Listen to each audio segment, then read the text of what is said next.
Hey, I'm Nashi. I'm Rezlar. And I'm Frosty. Welcome back to the Value Pack. Hold on, I have to gear check Nash right now. Alright, that is some bullshit. Dude, he CC'd me how to dance. What's happening? Rezlar! People look at you like you're crazy, and they refuse to admit that it's pay to win, and just scream that it's pay to convenience! It's pay to convenience! Big money, big money, big money, big money! money! Oh shit, we got it! We fucking got it! And welcome everybody to another episode of the Value Pack. This is the farewell episode of the Value Pack podcast. We are saying goodbye. For anyone who's not in the loop, we're going to be bringing the Value Pack podcast to a close. This is the farewell episode. We're going to be talking about it. We're going to be, talking about why we're ending the show, maybe going through the history of the show a little bit, maybe. I don't know. It's just kind of impromptu or improvised type thing. We're going to be answering your questions that you posted in the Q&A channel in the Discord. And then last thing we want to do is read the comments on the YouTube video that I put out announcing the end of the show. But before we get to any of that, for the last time, I would like to thank our lovely patrons, Hawaiian Laggy Skills, Melt on Your Mouth, Minaria, No Name, as well as everybody else who supports us and has supported us on Patreon and through our Twitch channels as well over all of these years. Boys, it's been a ride. It has. Irreconcilable differences. All right, the end. All right. Well, I guess first we need to explain what's going on. I touched on it. I don't know if you guys watched the video that I had posted or listened to it or anything, but I did touch a little bit on it, just kind of like a basic TLDR version. Do we want to kind of explain for anyone who maybe didn't watch that? Yeah. Like what's going on? Why don't you explain? What did you say in that video? Okay, so what I said is that Nyashi's wife isn't going to allow him to do the podcast Oh my anymore. god, hold on. And Can we That is not at all. Alright, hold on. Let's actually get the true explanation. See, the thing is, Frosty's been making fun of me and my schedule with with my wife hanging overhead, trying to, coordinate when I'm able to do the podcast for years, and now he's getting married himself and he's finding out what it's really like. Okay, first of all, I have the actual wedding stuff going on. The weekends have been tough. Our schedules have also been hard to line up lately, more than ever. And then the weekends are also just, I can't even be on. It's if I don't want to be a piece of shit, I have to at least try to help with the wedding stuff. And then the other thing too, that it makes it more difficult is my sister is essentially hosting it, so I don't want her doing everything. So my weekends are really tied up. And then separately from that, I'm probably not going to do anything this year, but eventually, I'm still going to be streaming BDO and stuff, and I like doing interviews and stuff. So it's not I don't know how to explain it because I don't want to speak for you guys, but it's not like we're going to be gone forever individually. And I don't, a lot of people asked about if we're playing BDO or not. Still, I saw some people say, we'll read it when we get to the comments. I saw some people say, well, BDO is officially dead. Even the White Knight can't White Knight anymore. And I was like, oh no. But yeah, I don't know. We've been doing the podcast for a long time, and it's eventually these things come to an end. It's sad, but the reality. Yeah, so I guess the TLDR is scheduling conflicts on a part of all three of us. It's been getting progressively more and more difficult to find 3 hours on the weekend to where we can all get together. As well as, I can only speak for myself, but there's definitely been game and podcast, if I'm being honest, burnout as time goes on. I still enjoy doing the podcast, but it has definitely gotten more of okay, it's time to go do the podcast instead of oh dude, I can't wait for this week. Which that's just kind of life, right? But if this is something that we're doing for fun, it's not a job for me, it's something that I do for fun. Then I don't want to do something that gives me that feeling anymore. Or at least if I would have to work even harder to keep it around or whatever, then why would I? If it's not something that I'm like thoroughly enjoying putting a lot of time into. Yeah, it's become easier to. The reality is, it's become easier to be like, oh fuck, we got the podcast tomorrow. Maybe we could reschedule it. Yeah. Yeah. Exactly. Yeah. Way less of like oh dude, like I really don't want to miss this week because there's lots of like cool and fun stuff to like talk about, and instead it's just like yeah we can skip and go to the next week, right? Like there's nothing going on. So I don't know. It's just there's not like one answer. I think is like the main thing. It's just a conglomeration of things. And I mean ultimately, like I know a lot of people, like I saw a lot of people in the comments of the video saying, of the goodbye video, saying like, oh like Frosty got married and that's why the show's ending. And it's like that's not actually true. Really, the show is ending because I want it to end.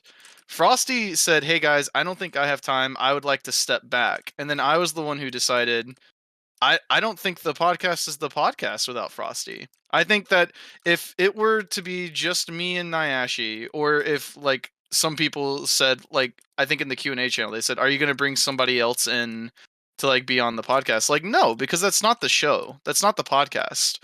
Like at its core, the podcast is us. And so if it's not us, then it's not the podcast. It's something else entirely. So I don't know. That's just how I feel about it. I don't know if you guys feel similarly, but No, that's how I look at it. That makes sense. Like I'm not opposed to the idea. It's not like oh man, these motherfuckers gonna keep doing it without me.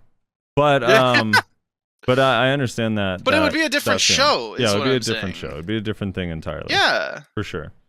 It would not be the same show. So I don't know. Replace Frosty with Potion Shop. Someone said. Oh, what about you, Nayashe? What is it?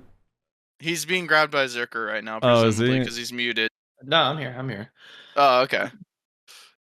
So, I mean, in terms of like you, Yeah, I mean, like it's hard. It's been hard, and like I'll say this, like just being on upfront. One, there's been like a little bit of dread sometimes, unless there's like a crazy event or you know what I mean. Like we got mostly balance changes. Balance changes are exciting always, no matter what. But yeah, unless there's like something new, it's like fuck, man, what are we gonna talk about? And then there's a little bit of dread, and then it's also like IRL is like, hey, do you have plans? And it's like, well, I gotta be up at 9 to do a 3-hour podcast on this day. And I know, Nayashe, I make fun of you because your wife thing, and I'm also never going to be in that same position as you. but your wife and your work schedules conflict a bit. So when you guys do have time together, it's like you need to be able to spend it together. So it's also hard for you to stay on the podcast for 3 straight hours.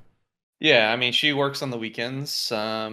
On Saturday, which generally was the day that, and her schedule sometimes changes too, like depends on what the needs are at her work. So she was originally, when we first started, working on Sundays, I believe, and then so we'd always do it on Saturday or on Sunday. Then it switched to her being off on Saturday instead of Sunday, and so you guys have been trying to accommodate where you can schedule wise, but then your guys' Saturdays are starting to get packed up with and real life stuff like hanging out with friends or family or whatever the case is. There's just conflicts there. It makes it difficult. So yeah, when the wife has off, I try to spend time with her. So just how it is, got to prioritize. You guys try to meet up on the weekdays, like say like Monday. Those are difficult, I guess technically for all three of us, even still, but I know it's hard for me to work a full fucking and then 10 come to and 12 be hours energized. outside in the sun and then come in and do a podcast. That's rough for me. Yeah, so it's just, major conflicts with schedules, and that's just life, It's just is what it is. We're finally grown up. I know, man. We're not grown up. That was another thing, like, people need to realize as well, which, like, I think they do, but it's just one of those things that you don't really think about until you stop to think about it. So much has changed in our lives since we started the show, right? Definitely. I mean, what, like, I don't have it in front of me. When was the very first episode posted? Let me take a look. want to say it was December 21st because I remember. I think I remember it being the first day of winter. So it was December 21st, 2019. 19? I thought it was 18. Maybe Was you're it right. 18? Maybe it's No, because I 19. think this would be the 3rd year anniversary, right? Or is it 4th year? Yeah. Was last year No, 3rd year? 4th. The first episode was posted December 20th, 2018. Oh my god, dude, that's so crazy. So yeah, this would So- be the Oh, 4th no. year. That's so It insane. has been almost 4 years since we started this podcast. And I So- joined. When did I join? About a year after you guys started, right? I can't remember. Yeah, something like that. That sounds around right. But yeah, like a lot of shit's changed. Like Frosty had a whole career change. When he was still doing the where was it AT&T? Where were you working? The water the water company. AT&T. Yeah. I don't remember. Something about something. It's toxic. And That's then, why I'm leaving. Reslar doesn't remember anything about me. Bro, that was a long time ago. Yeah. That So was now well, he's- yeah, that was all the way until COVID happened. And then Yeah. I was like stuck at home, and that's when I first started streaming. And Yeah, also, yeah, and so then we brought Nyashi on. Nyashi, you I feel like Nyashi, weren't you in school? You definitely didn't have the current job you have when we first met you, did you? Yeah, I did. I've been in this job for Yeah, he 5, did. 6 years. But Oh, he wow. got married, didn't you? You weren't He- married in I was- 2018, were you? I was still in school for the first couple of years of me working at the job, or year and a half, I think. I was Yeah. finishing up my degree, but I don't know if that was when I joined with you guys. He got hired on the promise of finishing school, Yeah. not the actual paper degree, you know? Yeah. Were you already married whenever you joined us, Nyashi? No. I got Yeah, married. so I got married during COVID times, basically. Yeah, so Nyashi got married during the podcast. Frosty Yeah. got engaged. Frosty got his a new house. Nyashi, you also got a new house, right? Yep. Yep. And a new Maxima. Ultima? Oh God, not the cars again. Lightning This is Blue. why dude. I'm leaving. Lightning Blue. He doesn't like Nissan drivers. You know? Nissan? You can't trust them. No, I got a Sentra. Oh my Yeah, so god. Nyashi got married. Frosty got engaged. They both got new houses. I graduated from university. I moved out of my parents' place. Like a lot of things have changed since we started recording this show. Actually, when I first met you, you were like moving back into your parents' place, if I remember correctly.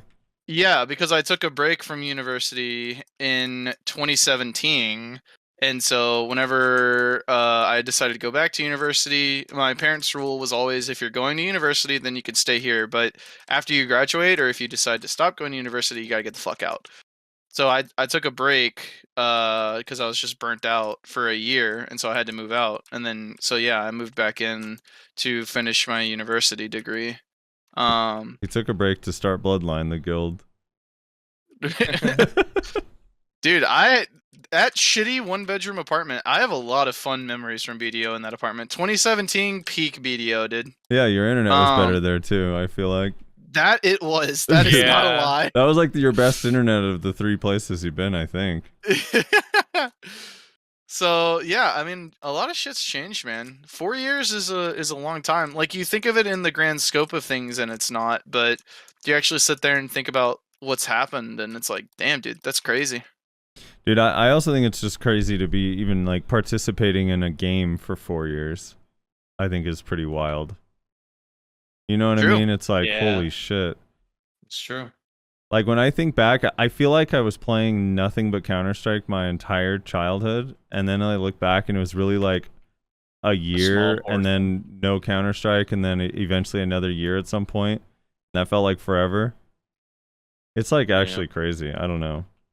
Every long time WoW player in this chat is cackling right now. Yeah, I guess if you've- I if you've definitely- been playing I WoW definitely for played 20 WoW years. for quite a few years. Yeah, like, this is in the early definitely. days of it. I played StarCraft for a long time, but I don't know I why played a in little my bit of mind that StarCraft. feels different. It does. It I feels don't like even know why. Yeah. You know why? You know why it probably feels different? Because it's like it's not something that you like log in literally like every single day to like go and do something on, that's right? true. Yeah. Like, so theoretically, I have been playing League of Legends since 2011, but like I don't log in play, especially these days. These days I log in like once a month to play, right? That's why it's different. Yeah. That's very true. Bloom just came up to me at my grind spot and said Yeah. how long, and I said for So yeah, I mean that's basically it. I think some people asked in the Q&A channel like why is this happening, and so we'll go over it again, I guess. Rez, Bloom just came up. You know Bloom, right? Bloom just came up and was like, "How long?" I'm at work, so I said, "Forever." Use the Marnie room, bitch.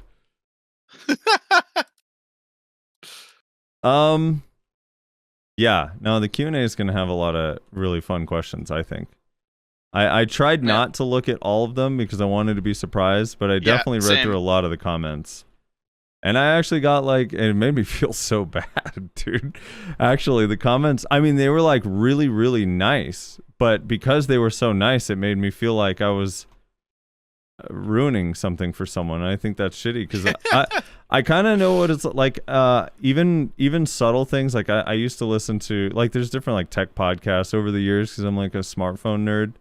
That when the podcast goes away, you're just like, fuck, man. Like that was such a, I'm so used to that. That was what I Big listened to chunkier going to work. Monday kind of thing. Yeah, it's like every Monday, and now I feel like I have nothing to listen to or nothing to look forward to. It's like a weird thing because podcasts, I don't know, spoken word is so helpful, especially if you have a long commute. It really fucking is. Yeah. Yeah. It's like it's hard to just listen to music 100% of the time. Eventually, it's Yeah. just like, oh shit, like you actually get. I don't know. Sometimes you almost feel like you're in a conversation with people, even though you're not talking. When you're like nerding out about the same stuff that the people on the show are, you know? Yeah. Mhm. And something said that you've been fucking bitching about for a while. Like, yes, that's the shit. That right there. Fucking fix that. Like that's Yeah. the kind of vibe you get. When someone says Sork is busted and everyone's in their car, like, exactly, that's what I've been Yes. saying, you know? Sork is busted. And somehow they dodge every nerf possible. Oh, they're gonna get buffed again here soon. I believe it. Probably. Oh no. For AOS. That's going to be their reasoning. For AOS, they're buffing Sork. Yeah, there is 0/0, absolute 0 damage class. AOS is a clear example why Sork isn't performing. hmm That's what they'll say. All right, so what should we do? Should we go Q&A portion right now? Well- Is that where we're going, or what did you want to do? Did you want to Uh, reminisce? Here's what I wanted to do. All right. I wanted to, and you guys feel free to say no, but I wanted to pitch this to you guys because I said I would. I said I would ask. Okay. Would you guys be at all interested in doing a quick rapid fire tier list? Oh God.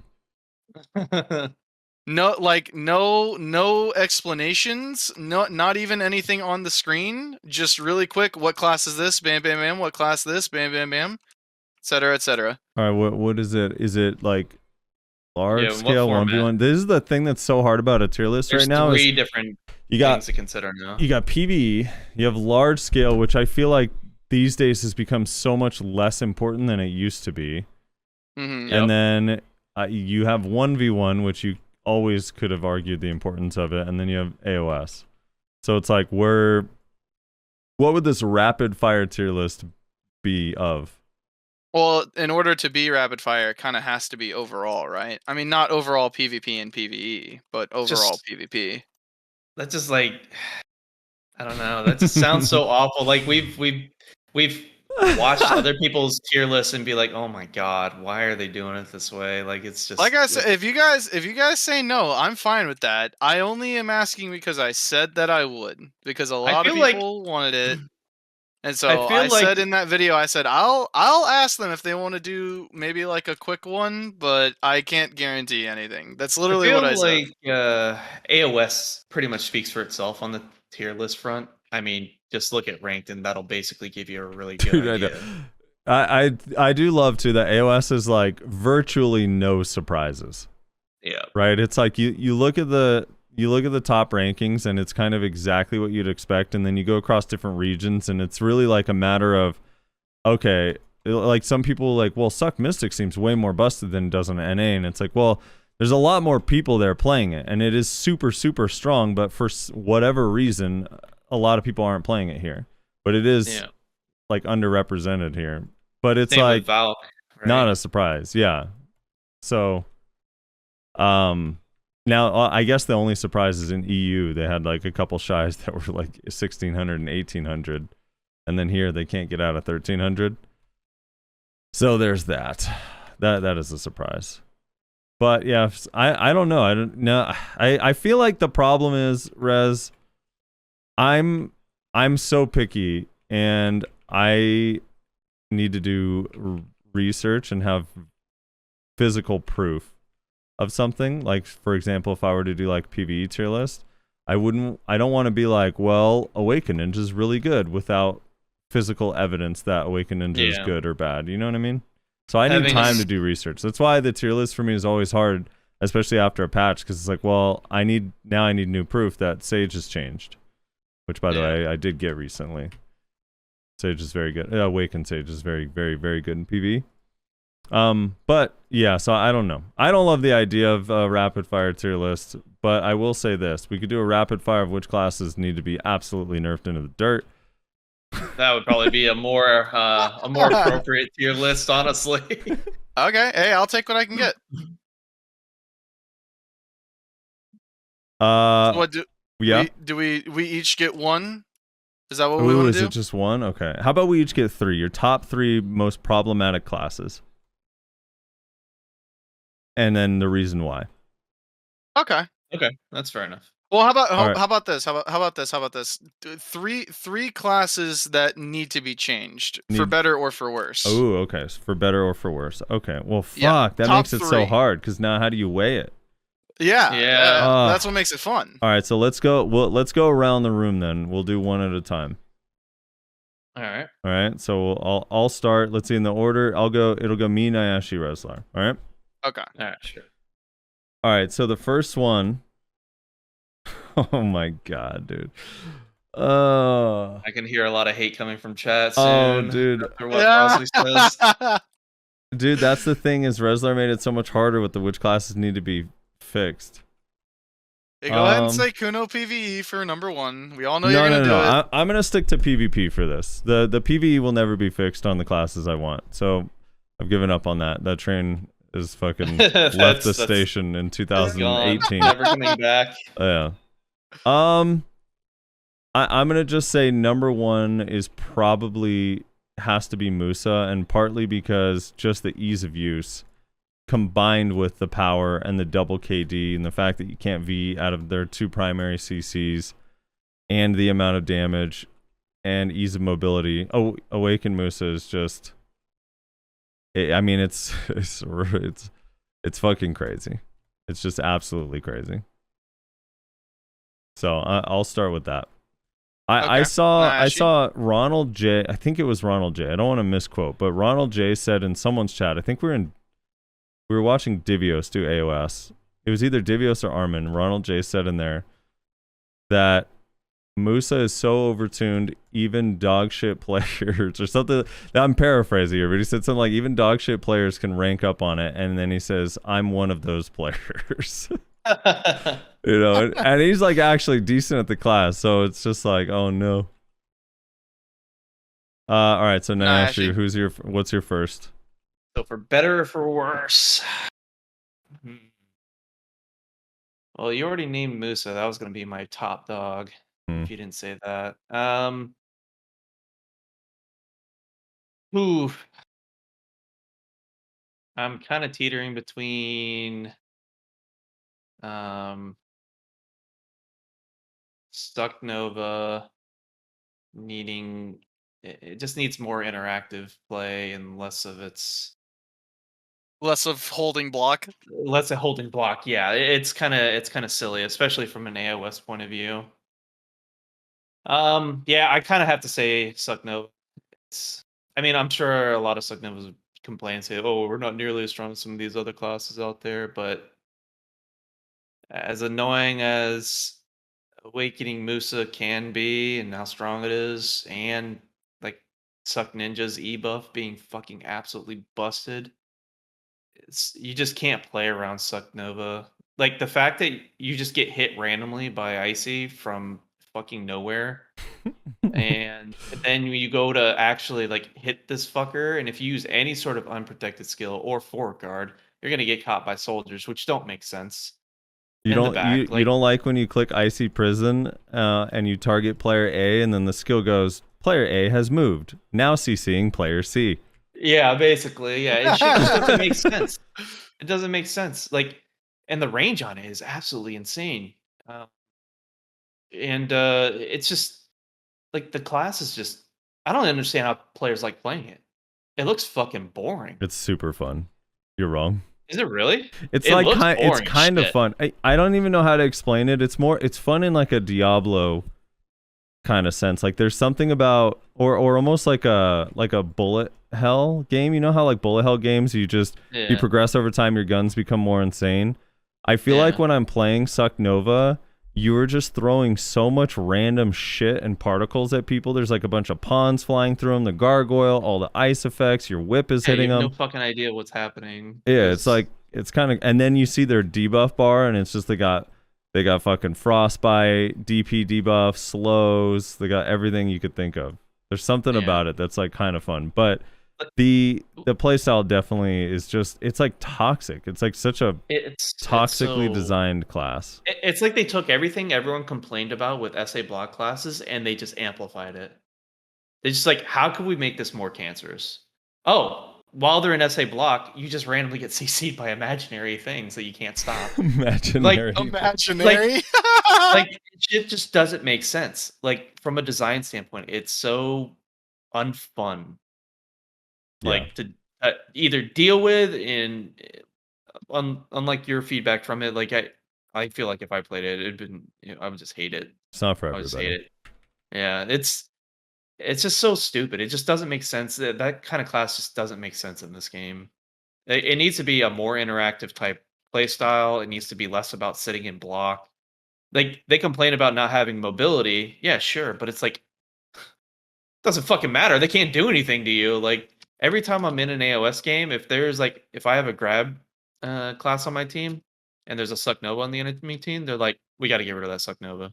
It's either that or if we don't have a grab, we're like, we can't touch that Suck Nova. Like that's the two answers I get every time on. All right, what are we doing here in this comp? Yeah. it's just cancer. So I like as much as I'd like some other things to be addressed, like other classes, I just think that class is just so unfun. Yeah. Yeah, that's mine. All right, my turn. Yeah, someone said Suck Nova's APM is so low, your biggest threat in RBF is the AFK check. True. Yeah, your turn, Russ. Okay. This might be a bit of a cop out. If you guys force me to narrow it down, then fine. But range damage in Node Wars is really killing it for me. Node Wars is already in a pretty boring spot as is, with not a lot of guilds participating, and the range damage is just making it so much worse. You literally are just dying the second that you see somebody, and it's honestly fucking depressing. And I know a lot of people are going to be like, "Oh, well, Rizlar's a gearlet, that's why it's happening to him." No, it's happening pretty frequently to people with gear too. If there's like a couple ranged classes that are looking at you, you're dead the second you walk like in range, and you can't Yep. react to it. It's really frustrating. Are- So I know that's kind of a cop out because it's kind of like a mixture of Witch, Wiz, Archer, and Suck Ranger, and Awakened Zerker to an extent as well. But I would argue that the main culprits are Suck Ranger and Archer, in all honesty, with kind of Suck Wiz and Suck Witch being in the next tier, and then Awakened Zerker being in the next tier of like insanely problematic amounts of range damage. Armin actually had a clip recently. I want to find it and give it to you. It just proves your point altogether. He literally got Yeah. one shot by a ranger just by one skill. Yep. And it's just like, what? I mean, I how know do you- like TTK is really low right now for everybody, but ranged classes having that low of a TTK in a Node War setting where they're just sitting on top of rocks and you don't notice them until they start blasting you, it's really, really, really fucking unfun. Yeah. So If you made me pick one singular culprit, I'd probably say Suck Ranger, because like maybe Archer puts out a little bit more damage and they're a little bit slipperier. But what's most frustrating about these range damage classes isn't that I can't catch them, because usually I can. The frustrating part is when they're sitting up on top of some fucking hill. And the only way to get up there is to climbing animation. And so I just have to go, well, I guess I'm leaving then. Like, I can't do anything about that. If I try and catch this person, they're just gonna fucking kill me. It's really aggravating. And Suck Ranger, I think, is the worst version of that. Just standing on top of fucking rocks and machine gunning people down in fucking 1.0 seconds. I don't know. It's really frustrating. I do think it's like so range damage is obviously a huge issue. To add to it, I also think that it's weird that PA has done this, and I've talked about this a few times, but I find it odd that every time they buff a class's damage, they always buff the skills that are gigantic AoEs. So it's like, even for non-ranged classes, like once you get within a radius of classes, you're just dying to massive AoE damage. So it's like, I don't know. It's just gotten, the whole thing is, just the damage in this game has gotten so out of hand, it feels... Oh yeah, TTK in general is not in a good spot right now. I think everybody kind of knows that, but I think the range damage is making it even worse, honestly. Yeah.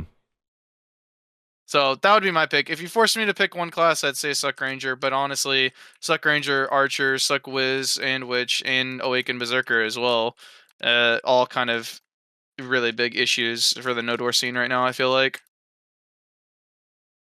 Yeah. Agreed. All right. That's all of our number. That's our number one. Number two. Yep. Number two. I feel like I'll save one for number three because I have a feeling Nyashi's gonna say it anyway. So I already have my number two and number three picked, and I don't think you guys are gonna pick either of them.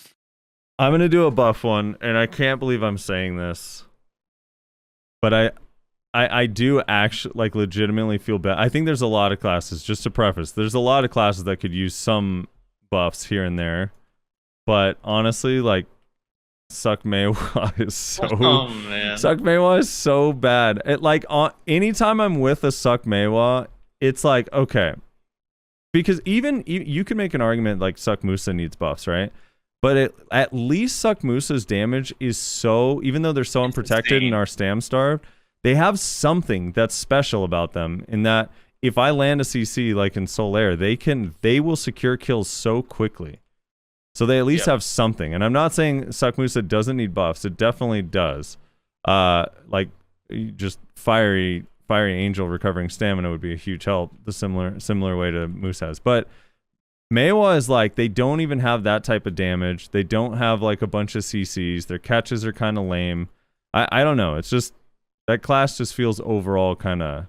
Their catches are just bad lame for how this meta is, especially in AOS format. They're all floats and stuns. Like it's stiff stuns and floats.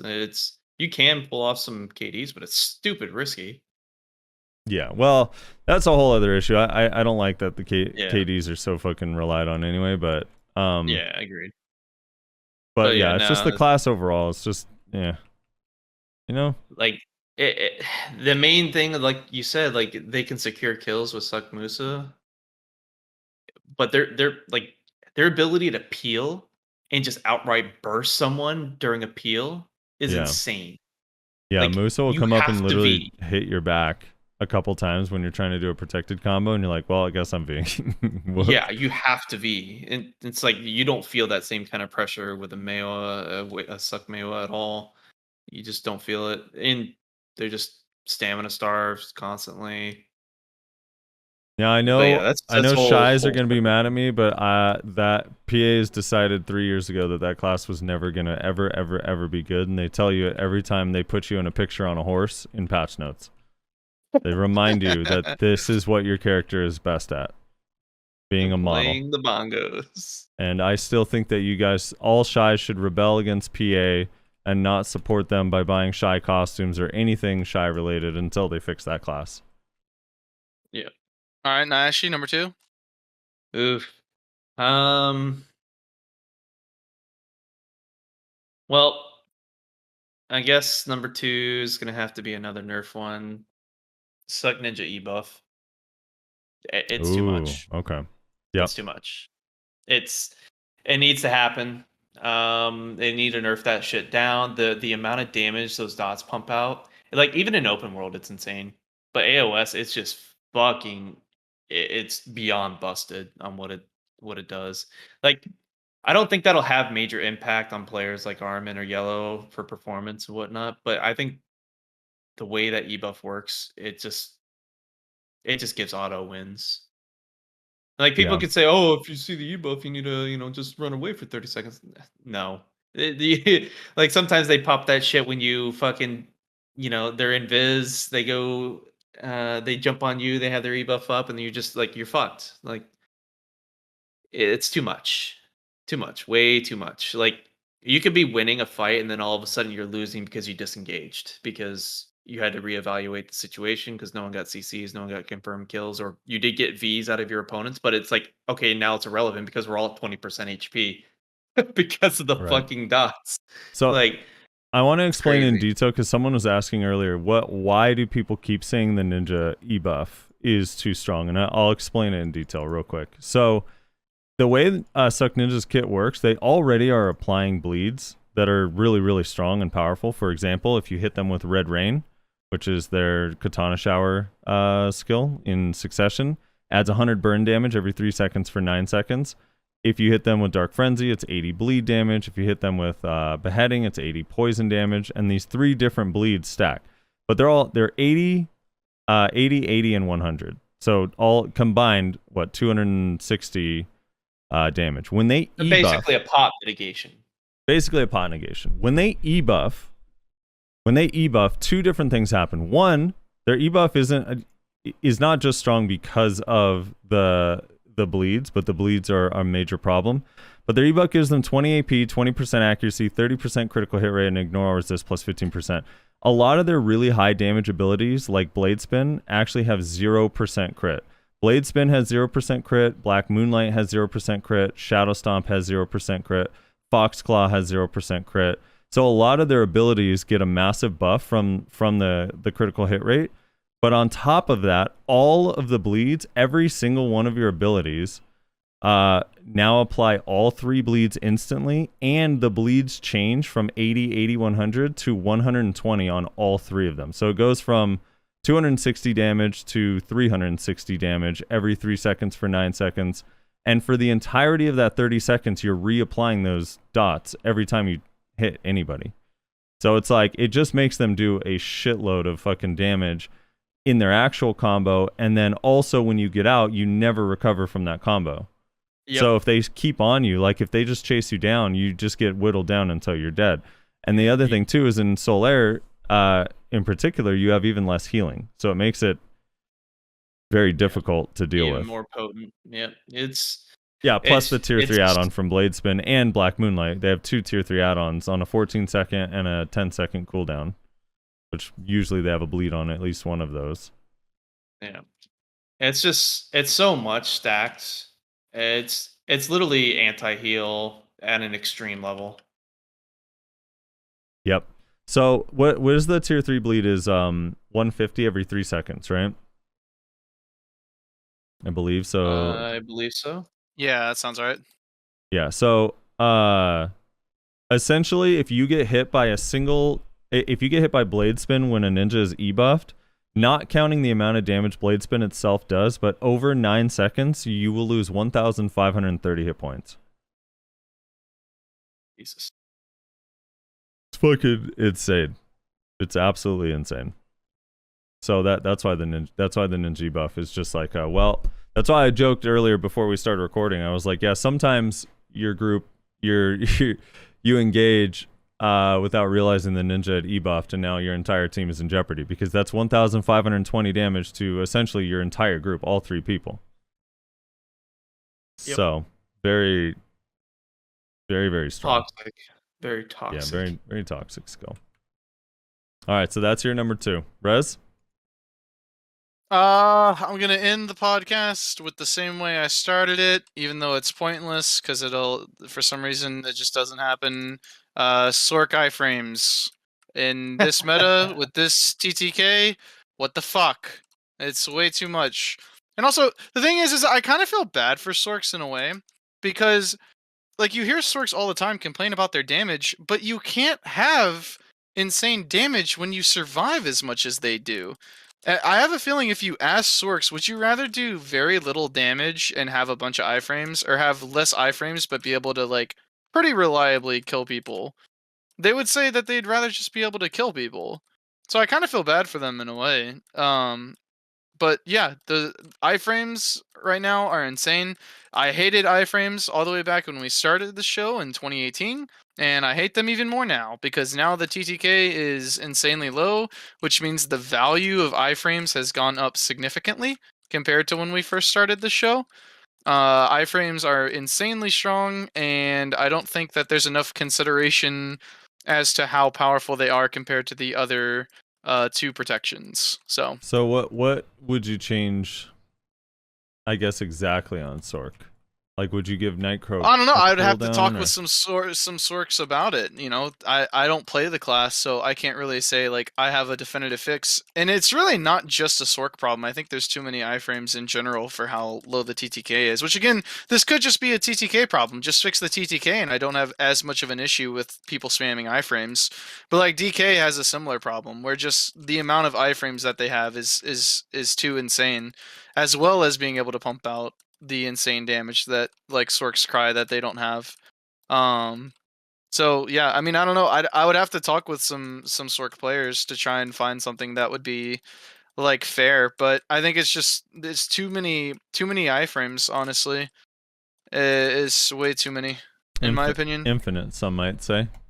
Yeah, infinite.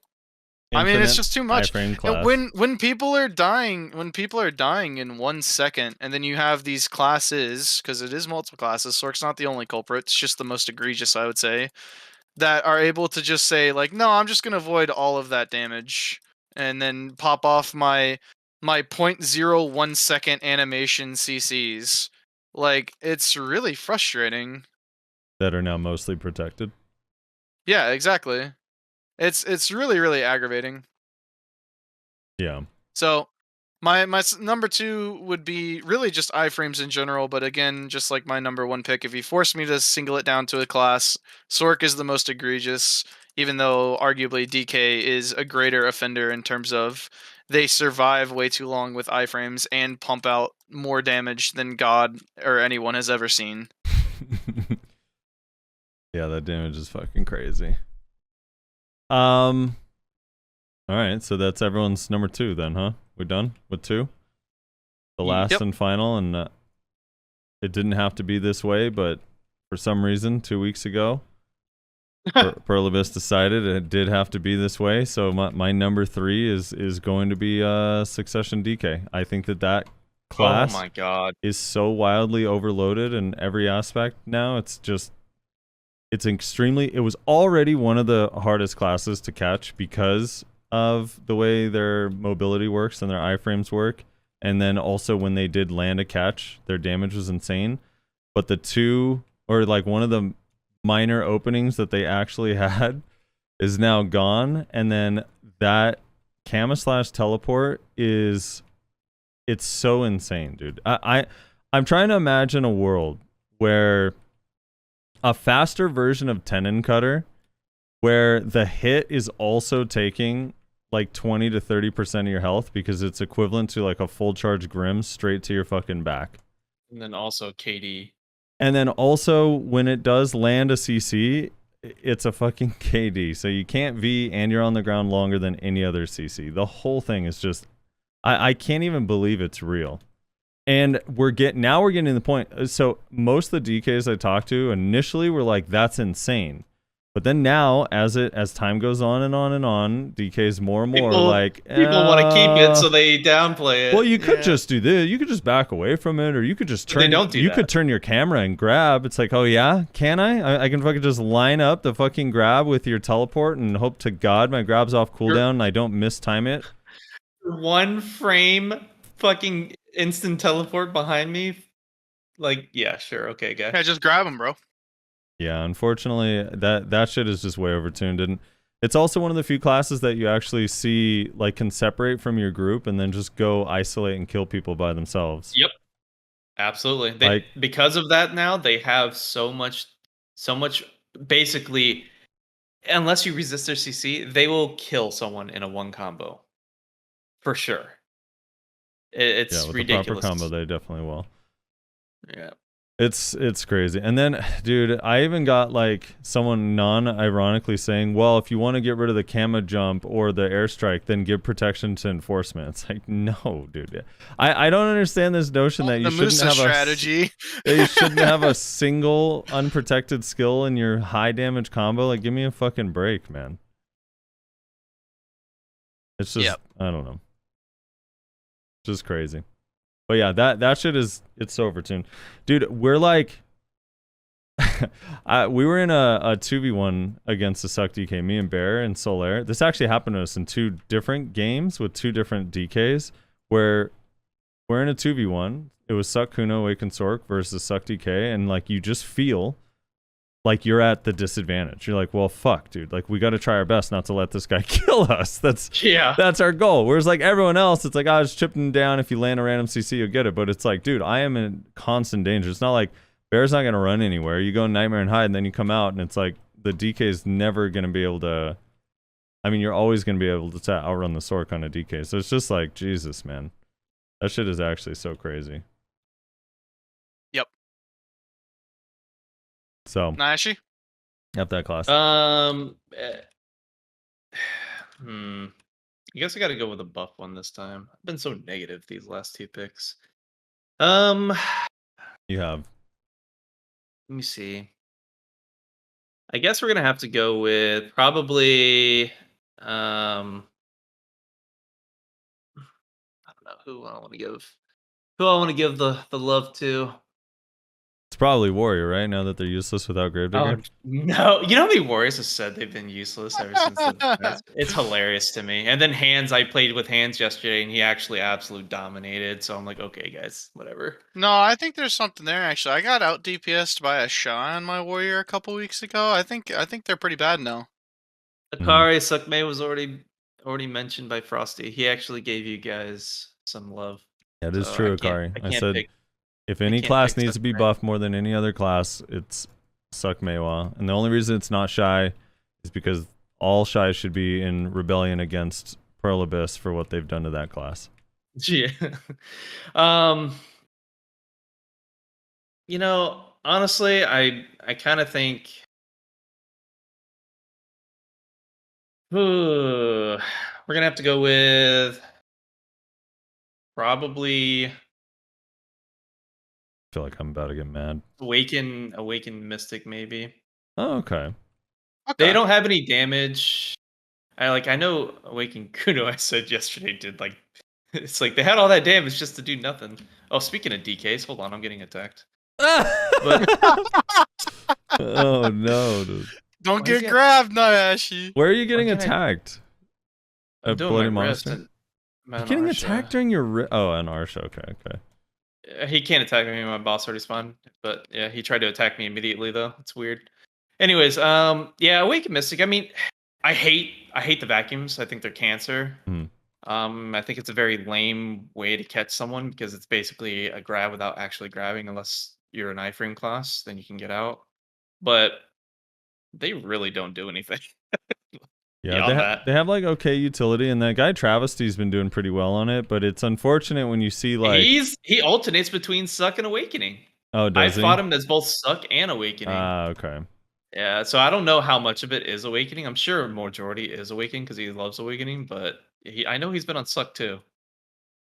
So I know he's feeling the frustration with probably the lack of damage because I mean, like realistically, he has to depend on his teammates, right? So for damage. Yep. Someone's saying the slows are worse than the vacuum. The only reason I disagree is because the Meiwa, or I mean the Mystic, Awakened Mystic in particular, in order to slow you, they have to Skeptic. be unprotected, and both the cooldowns are super long. Like I you have killed- a 12-second cooldown and a 24 seconds, and they're both unprotected, so you could punish them. It's like I'm okay with people throwing out slows if they're melee range and punishable. It's funny when Don Skeptic thinks he can kill people Oh, it's done. because he swaps over to the new OP spec. You still gotta have the skill, bud. Is he on Suck DK? Yeah, he tried to kill me with Suck DK and failed horribly. Oh I don't even no. think he touched me. Oh no. Poor Don, dude. And that's Well, now he's gonna deck juiced. That's the Fuego. gameplay. Now he's gonna deck juiced. It's all over. What killed my horse? Someone killed my fucking horse. Oh well. All right. Yeah, that's well, my pick. All right, so third pick, right? Yep. With the last pick in the draft. First of all, I just want to say real quick, similar to Frosty, honorable mention goes to Shy. I've been an advocate for the Shy population on this show for a long time now, and I would like to pick them as my third pick because I feel bad, but like at this point, what can be done?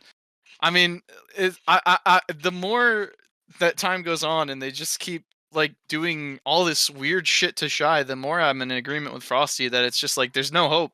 They put him in Abandon all another hope. picture on a horse, dude, during this last Yeah. Bubble Labs. That's what they're used mostly for. Dude, and like I feel bad. I've been an advocate for the Shies for a long time. I feel bad for the Shies. And I understand Shy's frustrations. But yeah, I mean there's just no hope. So with my third pick, because I gotta pick something close to home. Ooh. I'm gonna go with Berserker. Now I know Oh, what you're thinking. Shit. Is he gonna say to buff it or to nerf it? It's gonna say make seismic blast 5 times the damage. Kind of both. Okay, so hear me out. First thing that needs to get fixed about Zerker, it's more of a V thing. Being able to hold people for the entirety of their V in any context, but especially in AOS, is absolutely ridiculous. And I say this as someone who Yeah. plays Berserker. That should not be a thing. If you get grabbed by a Zerker, if you V, you should be able to move instantly. They should not be able to hold you in your V. That makes absolutely no sense. But that's really more of like a V problem. It's V skillful has a lot of gameplay, problems. but go on. It's skillful gameplay. So like that's absolute horseshit, and that needs to get fixed like immediately. But that's more of a V problem, I guess, than a Zerker problem. Just like with KDs. I just like, want to add to that how fun it is when like a Zerker knocks you down with Titan Blow from far away, comes up, grabs you, then you V, they hold you in the V, and then when your V comes out, the CC limit is already over, so they could just re-CC you and do a full combo again from scratch. Oh, it's Yeah. beautiful. Yeah. Yeah, so it's best. really like you can make an argument that that's just a V problem in general, just like V's not working with KDs and shit. And it's like, yeah, I agree. Like V just needs to work whenever you press it in any context. Like you instantly are able to move and you're not affected by slows, and just V needs a bit of an overhaul, but that definitely needs to be a part of that overhaul because that mechanic is absolute horse shit.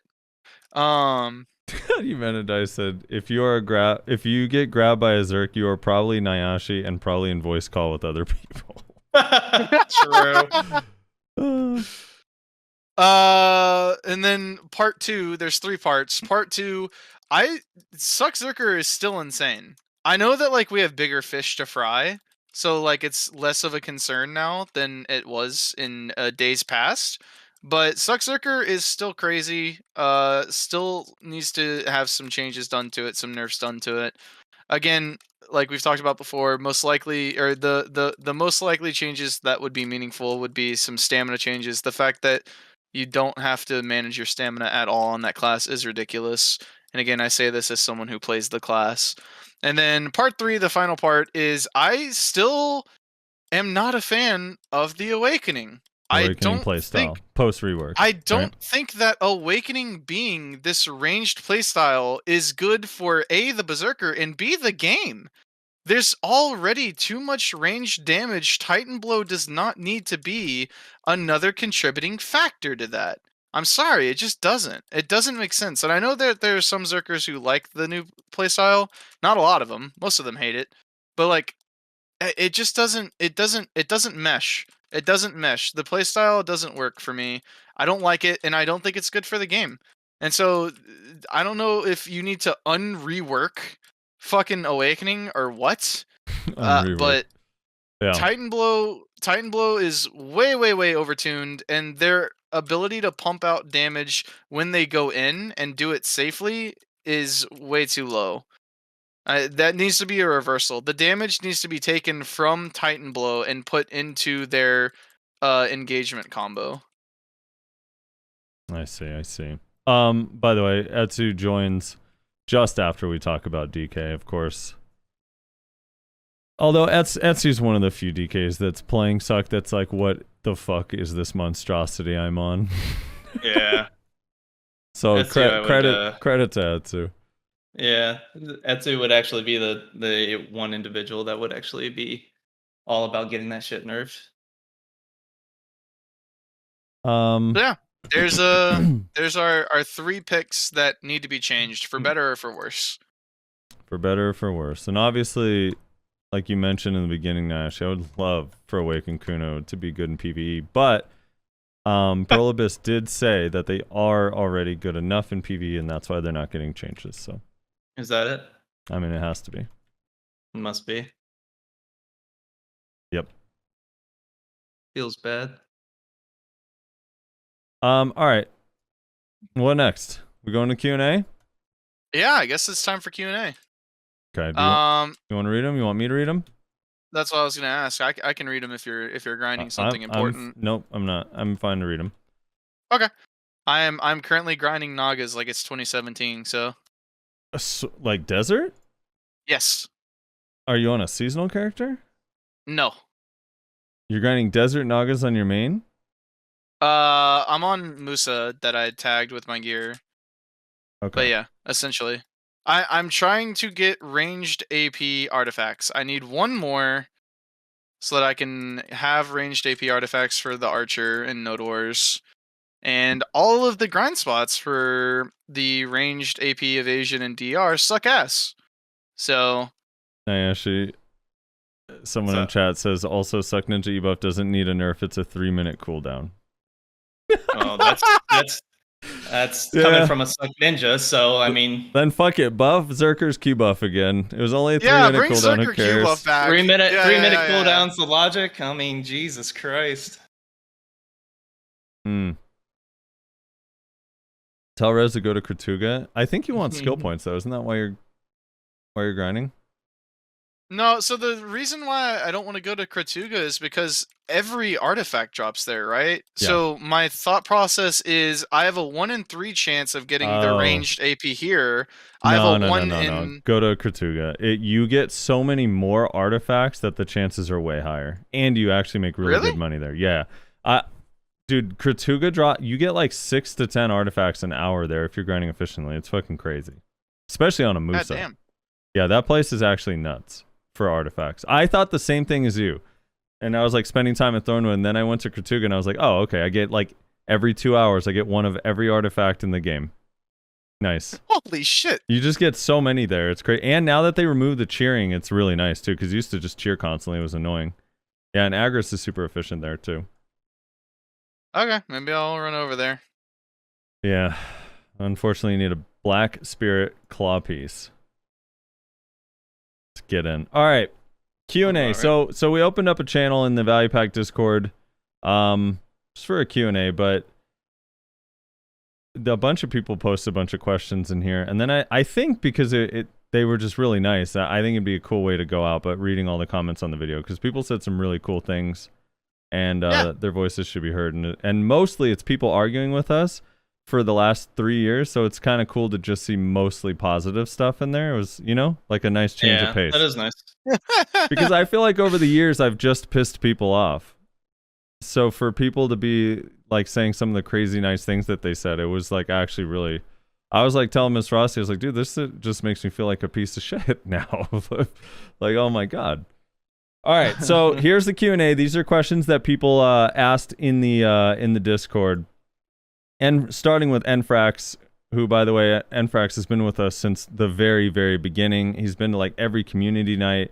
He's always been there. Very, very cool person, very supportive. So thank you, Enfrax, for hanging out with us for as long as you have. And also, I'm sorry that you play Succession Sork. All right, so Enfrax says, how much gear value did you all gain from the first until the last episode? And then he has guesses. He says Frosty 400 bill, Nayashe 9 bill, Rezlar negative 10 mil. So True. how much gear have you gained from the first to last episode? So I'm gonna go to the YouTube real quick, and That's a good question. I'm gonna try to see if I could see what my gear is in some of the early episodes, and then I'll be able to give an estimate. Rezlar, I think you recorded the very first episode. For the first couple episodes, I think, are all me. So on the very first video, I open up my gear here. Let me see if I can pause it. I have 249 AP, 260 Awakening AP, and 289 DP. I am full Tet boss except for Zarka and Beggs. Dude, I don't even know where I've recorded. Like, was it not for a long time? It wasn't for a while, I don't think. Yeah, I see I just clicked one. You're on a Shy. That's how old this shit is. I wonder if it might not have been until you started streaming. Dude, I wonder. Etsu, this is so crazy. The Value Pack, episode 32, State of DK, Life Skill Mastery, Warrior Succession with Etsu. September 9th, 2019. Look at that, dude. My God, that was so long ago. I feel like I had to have been recording by now. No, it's still a Megalol. Damn, so I'll probably have no idea. That was so long ago. Yeah, you're recording here on episode 34. You're on a Suck Ninja. Oh, okay. I don't know if you did before that. Let me see if I was on 33. Oh yeah, I'm on a Suck Ninja in 33 as well. Okay, so let's go back to maybe like 24. Oh, I'm on an Awaken Ninja in 33. Wonder if I ever open my inventory. Okay, you are streaming here on 24. Also, Jesus Christ, the quality. Is it bad? It's so bad. I can't, bro, I can count the pixels. What is happening? Oh, this is on Sork. Oh my God, dude. Yep, so I'm going to go to 12, maybe? Let's go to 12. What's happening at 12? Who's recording at 12? Guess I was grinding the poppies? It's me. I am grinding at 12. I'm trying to see if I get overweight, and maybe that's where I open my inventory. Ah, here we go. I'm kind of getting overweight, so I have to probably unload it here soon, which means I'm going to open my inventory. I think. I don't remember what I was. I think it was like maybe Okay, 640. I believe episode 14 is the first time that you streamed. Your Episode point of 14? view. 14, I believe, is it. Wait, I don't think I opened my inventory because You are in a mystic. You are on a mystic in Black Rose. Oh my God. Okay. So then I already know. I'm probably like 270 AP there with like 310 or 320 DP. Yeah, I'm scanning through it to try and see if I can. Dude, I made so much gear since then, honestly. Yeah, you made quite a bit. Yeah. Oh my God. How do you never open your gear window, Frosty? Okay, so Hawaiian says you were 273 Awaken AP on episode 1. Oh, did we talk? I think we talked about our gear in the first episode. That's why. Oh, really? As our like introduction. Oh, okay. That makes sense, actually. I think, yeah. Damn, that's so crazy. Yeah, that's pretty wild.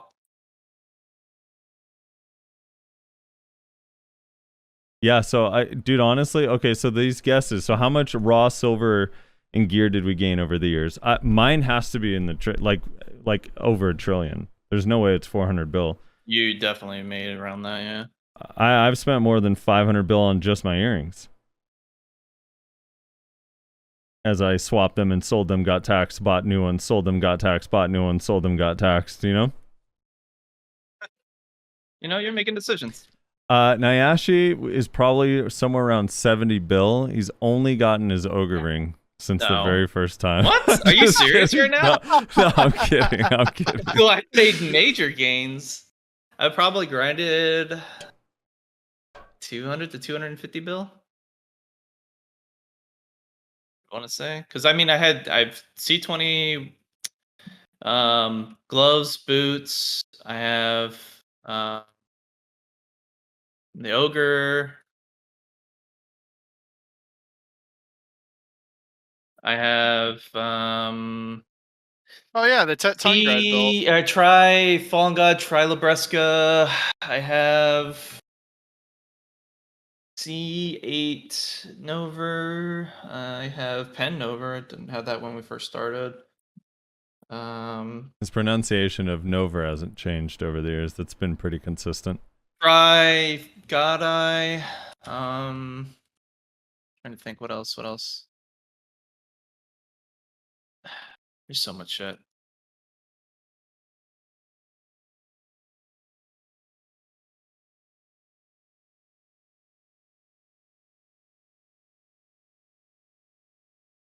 So would you say I think around 200 to 250 bill. I think that's a pretty fair. 200, 250 bill? It might be more than that. Because like you also got C20 in your armors, and then the Labresca stuff yeah. costs a lot. The Labresca helmet and chest. Like I remember you being something like 340 DP or something when Turos came out, when we were grinding that on the podcast.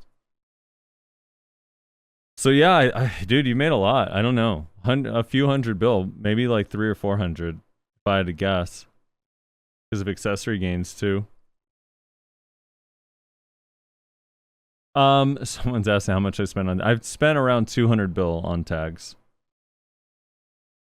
since the tag system came out.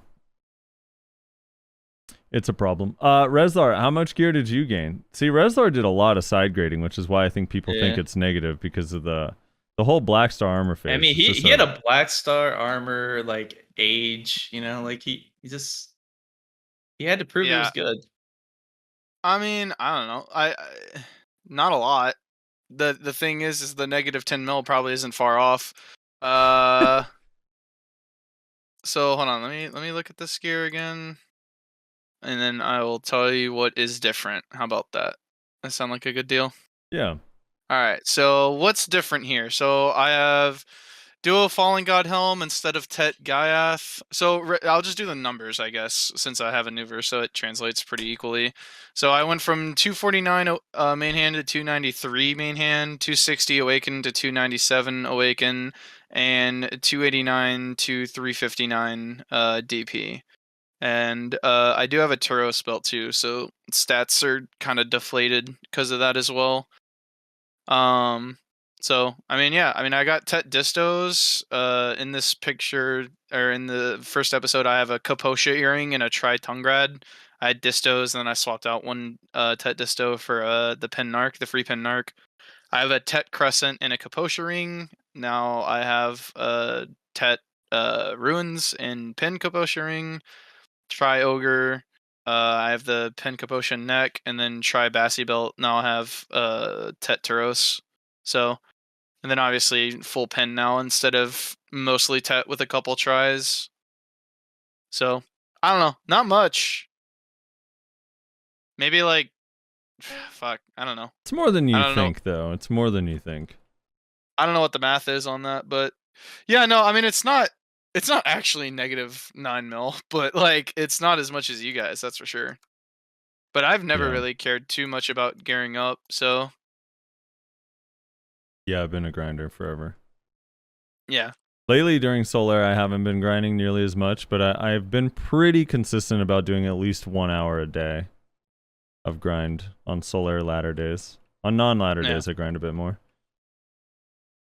Yeah, I don't know. It's I don't enjoy grinding, so that's one thing, and I don't feel the need to gear up because it's like everyone calls me a gearlet, and yet I probably outfrag you in no doors. So I don't know. Like, who cares?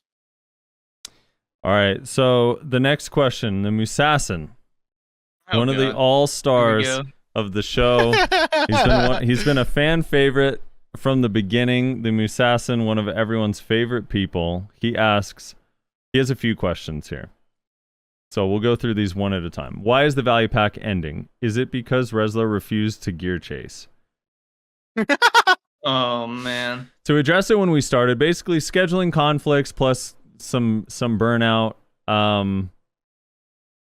Plus, we wanted to see if Nayashe gets grabbed less if we don't do the podcast over time. Not possible. We're gonna measure Not the possible. stats. And then he says, "Is something else gonna take over the value pack?" So, are you guys planning on doing anything?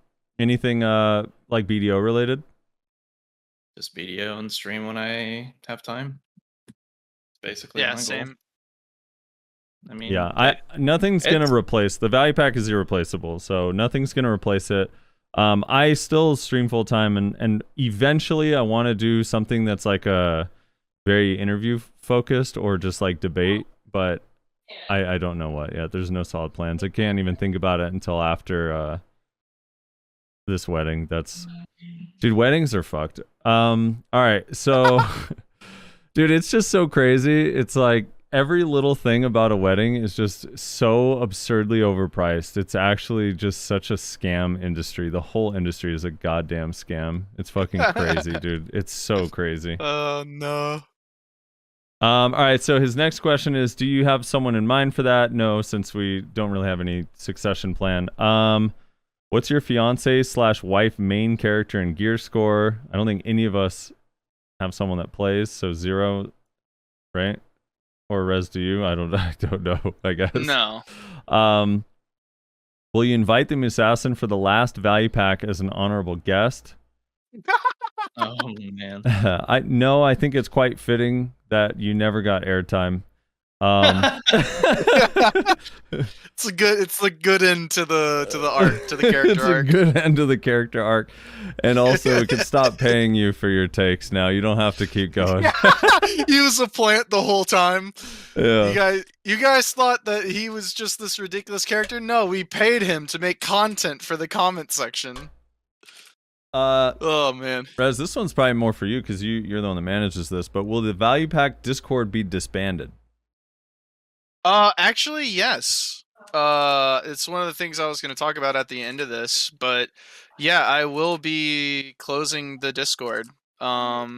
Because again, it's like the show is coming to a close. There's no reason to have it around anymore. I won't do it for a couple weeks, maybe like 2 or 3 weeks, but I will be closing the Discord down. So yes, actually. That makes it all the more real. That makes it all the more real and all the more sad. Yeah. All right, here we go. Here's some controversial ones from the Musassin. Who's your Oh least boy. favorite BDO player and why? Who is my Your- least favorite BDO player yeah. and why? So Okay. I say we each gotta answer this. Why would we want to say that shit? Well, because it's entertaining. So Nayashe, who is your least favorite BDO player and why? It could be historic. They could not even be playing anymore. I don't think I really have a least. I don't know. I don't really think about that kind of shit. Okay, I'll answer. People that are fucking, like a problem. I don't pay them any mind. Honestly, they don't live rent free in my head. I don't. We all know it's shaky. You don't have to lie. I don't think he's the worst player I've interacted with, but he made his own mistakes. Mine has to be Potion Shop because he actively advocates for there not to be income in PvP. He Yeah, it's definitely actually up there. thinks it's bad for the game and that it would ruin the game at its core if they ever made it so you can make money PvPing. Yeah, that's a good pick. You, Rez? BDO devs. There we go. Like, so should I Or pick so- someone that I have a personal irk with, or like a creator, like a content creator? I mean, he just said BDO player, So it could be whoever. Mm, I won't call out just some dude trying to mind his own business. I don't want to. I don't want to start something. But there's people. If you were in Hex and you have gotten me to talk about this before, then you're well aware of who I'm referring to. There's an individual who was in Hex that I very much hated with a burning passion in my soul, and he can still go blow a fat one as of today, as far as I'm concerned. I actually As far as don't think content I know who creators- you're talking about. Yeah, Would I know? because Or no? he was in your group for a while, so I didn't talk about him with you. Anyway, so if I had to pick like a content creator, Potion Shop's Oh. definitely up there.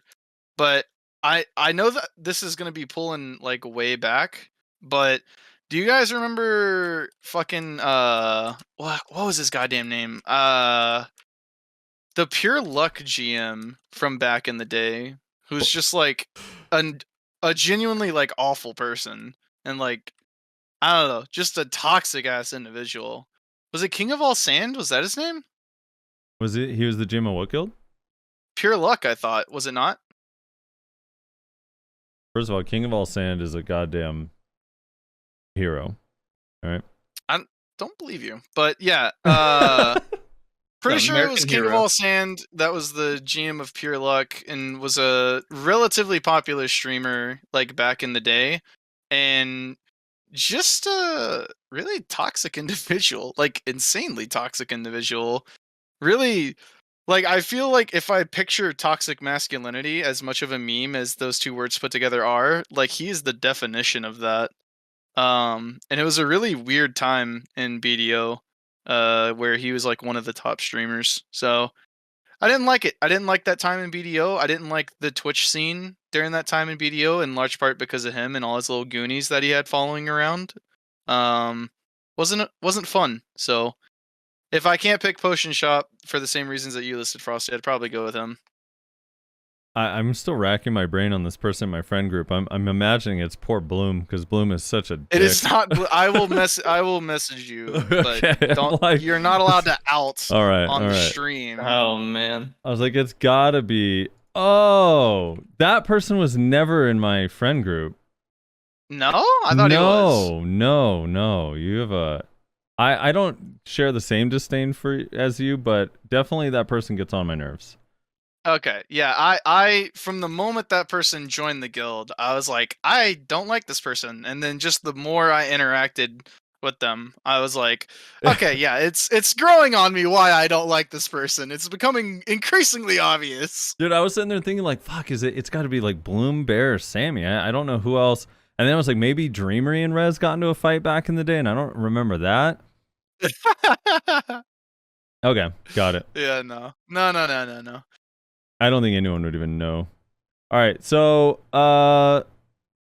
his next question. I think he only has two more here. Who's your favorite BDO player and why? Oh, easy, Sphero. Easy. Why? Easy pick. It was pretty up there. I love Sphero. I love Sphero so fucking much. He's an insane warrior. Like, the videos that he makes are amazing. I don't know if he's still playing anymore. I haven't seen anything from him in a while. He may have quit, but his videos were always amazing to watch. His warrior play was awesome as fuck. And he's also just one of the chillest dudes that I've ever fucking met. I love that guy with a passion. I fucking love Sphero, dude. Easy. Nayashi? Because I need more time. I have to think about this. Hans is pretty up there. Steve is hilarious to watch. I mean, favorite. I don't know. Yeah, that's so hard. It's difficult. Like I don't. I enjoy a lot of. Yeah, it like, doesn't have to be a I streamer. It could enjoy be the a BDO company player. of a lot of individuals, but that play the game. But I don't know. Yeah, again, I'm coming at it. I'm doing the same thing as last time from like a content creator perspective instead of Yeah, just if like I'm my gonna do it, personal friends. I have I think- lots of friends who I would say first, but if I'm picking Yeah. like a content creator, If I'm gonna say a content creator, it's gonna be Steve probably. I enjoy his content so much. All right, I'm gonna say I'm gonna do a player. I'm gonna say Amritat has to be one of my favorites of all time, and it's because of how polarizing his own personality can be. He can go from being like one of the nicest, most chill people, and then the moment he's tilted, he goes to a comically like angry place, and it's the most hilarious thing. I mean, because he hasn't hit where he's from, like things are so different, right? So his background is so different. He's only lived in the United States for like 6 or 7 years. So when he has no barriers, and it's just like, Amritat, you can't say that. You do realize that's completely inappropriate. You cannot say that out loud. Like, it's like, oh my god, it's really fucking funny, the shit he says. But if we're doing content creator, I don't know, man. I spend these days, because I'm addicted to Solare, I spend a lot of time watching anyone that is streaming Solare that's good at PvP. So I'll watch Steve, Armin, Yellow, Divios, Hunter when he streams. So I don't know, just yeah. Well, yeah. Now I want to pick a friend too. Okay. If you get two picks, All I right, want pick two a picks. friend. Pick a friend. All right, my personal person that probably some of you would know is my friend Mina. He has been a good friend of mine for a long time now. We were back in TBO together whenever his guild Bloodthirst that I'm currently in merged into the guild that I was in, Blood Oath. And yeah, I don't know. Been good friends ever since. He's one of my favorite people. He's genuinely just a really good guy, and I genuinely just I'm glad that I got to meet him. If there's nothing else I can say about BDO, it's that I met some amazing people in BDO, including you guys as well, and he's definitely one of them. Yeah, there's a lot of good people I've interacted with in various different forms. So it's hard to say like one specific person, but Yeah, she met some mutants in different forms. Dude, I'm just kidding. You and Mina were a package deal too when you joined Hex. I remember it was like a two-headed snake, you know? Well, at the time that we joined Hex, we were running Bloodline. And we were, I don't know if you remember, but we were basically you guys' flex team, essentially. Yeah, one of the Like, we top just- Valencia node war guilds. Yeah, you had a bunch of rats. Like, and even people that Yeah, weren't yeah, playing yeah. rat classes played ratty. Yeah, so we were basically Hex's flex team. We always dropped with you guys because we didn't feel like going off and doing our own thing pretty much. So we were like, yeah, these guys are chill. Let's just do shit with them. And then eventually we merged with you guys, and history was made, I suppose. Oh yeah, And by the way, Etsu too. by the way, can we just say real quick? Can I just say real quick? Yeah.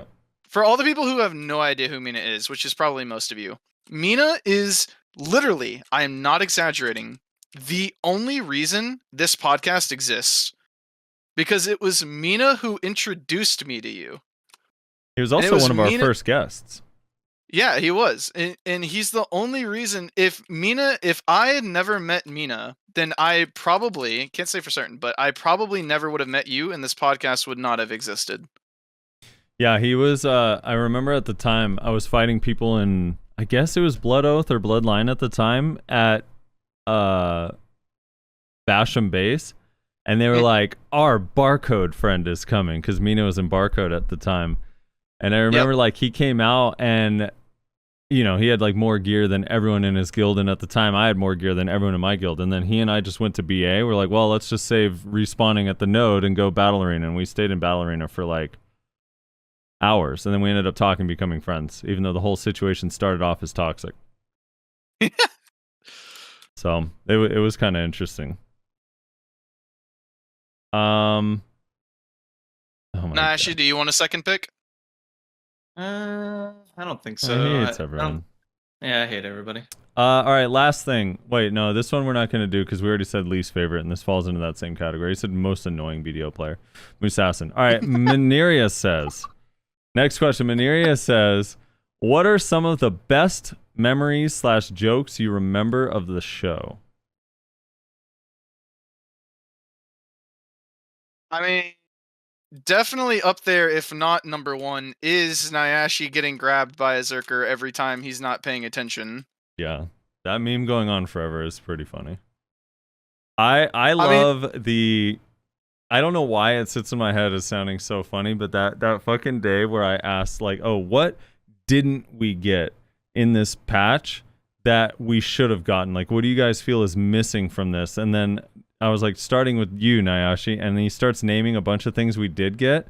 And then I was like, Yeah. I was like, let me rephrase the question. I like say the question again, and then Rezar goes, and by rephrase the question, he means just say it again because Nayashe wasn't listening. I don't know why, dude, but that shit fucking, my eyes were watering when you said that shit, dude. It was so funny.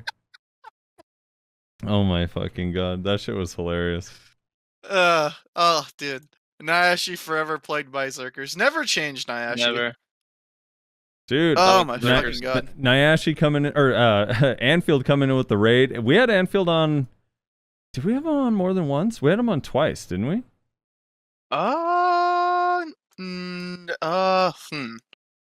No, I think I think we only did. once. We had him on twice. Yeah, I think. I missed one of them. Yeah, I think we had him on 2 times. We had Anfield on the podcast twice. Okay. Yeah. I have to go through the list, but yeah, I'm pretty sure.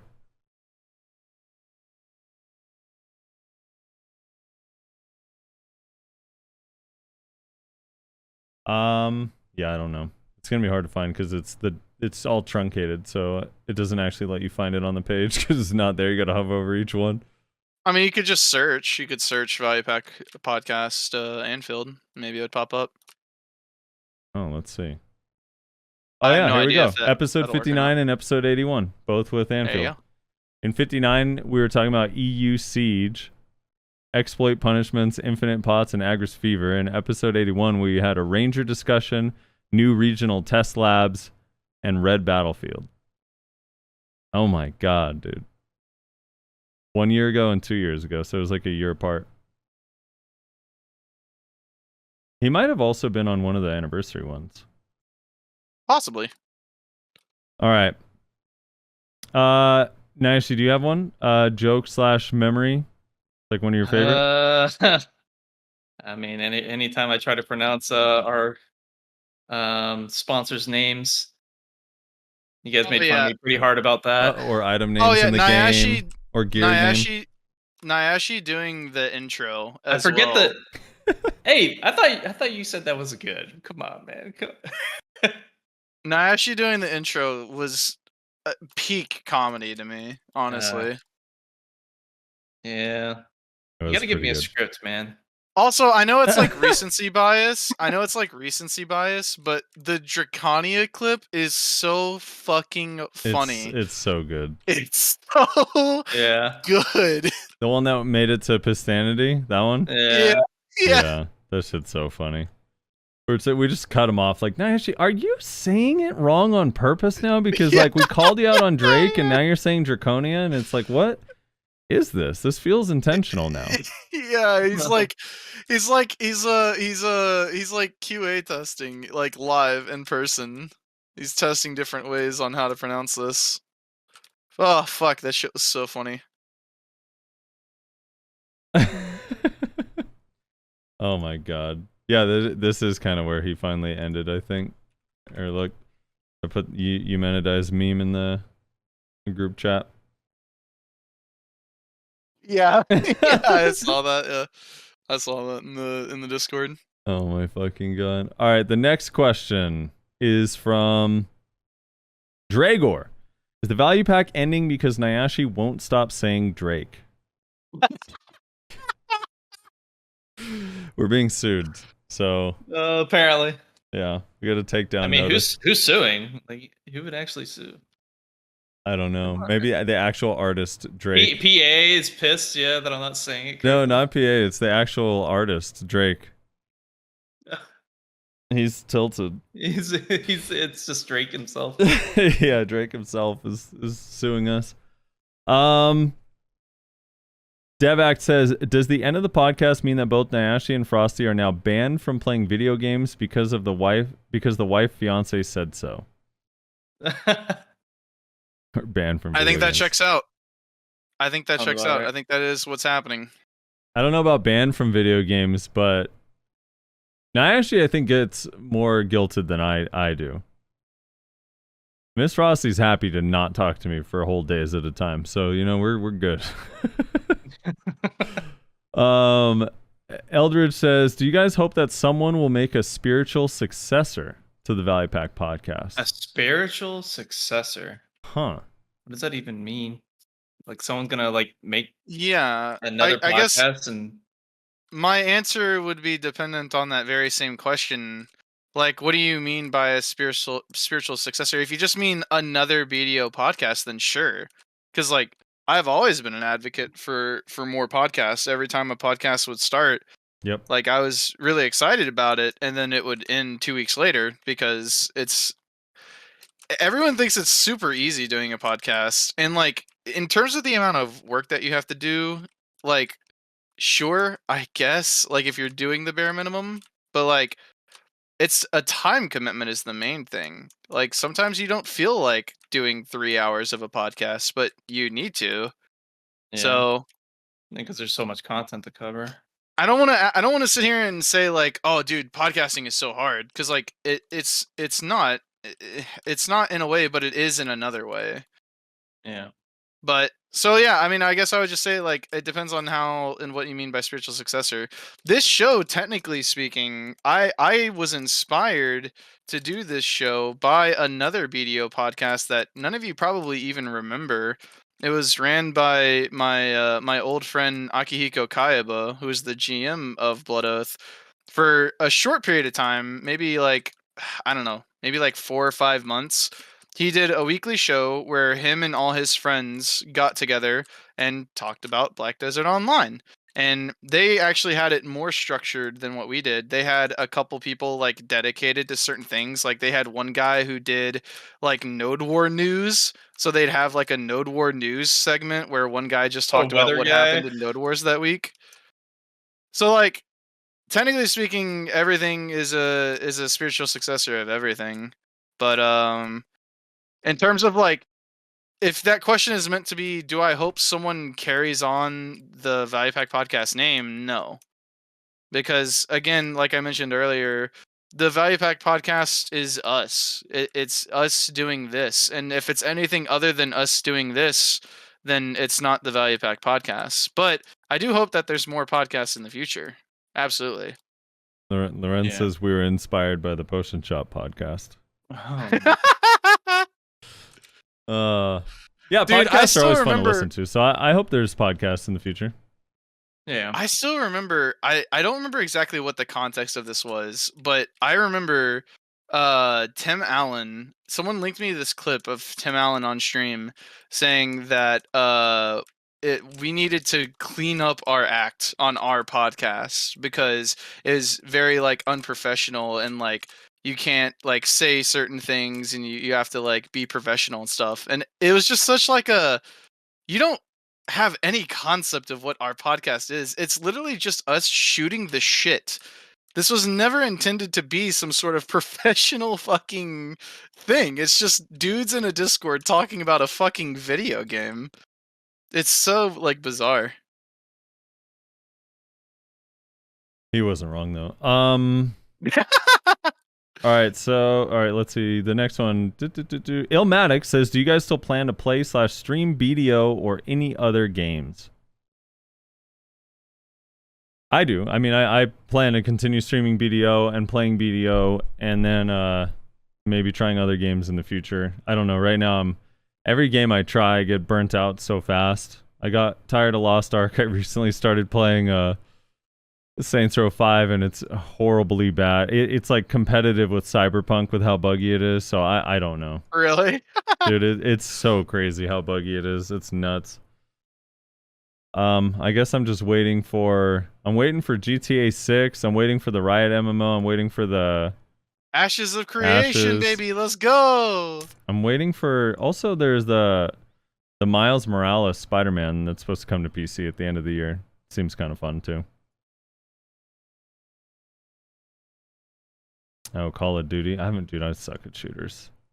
I'm waiting He for does. Anthem 2 as well.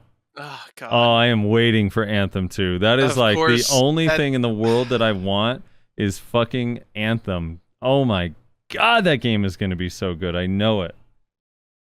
We couldn't get through the last episode of the podcast without Frosty bringing up Anthem. Nyashi, you gonna keep playing BDO? Yeah. I mean, I don't have any reason to not play.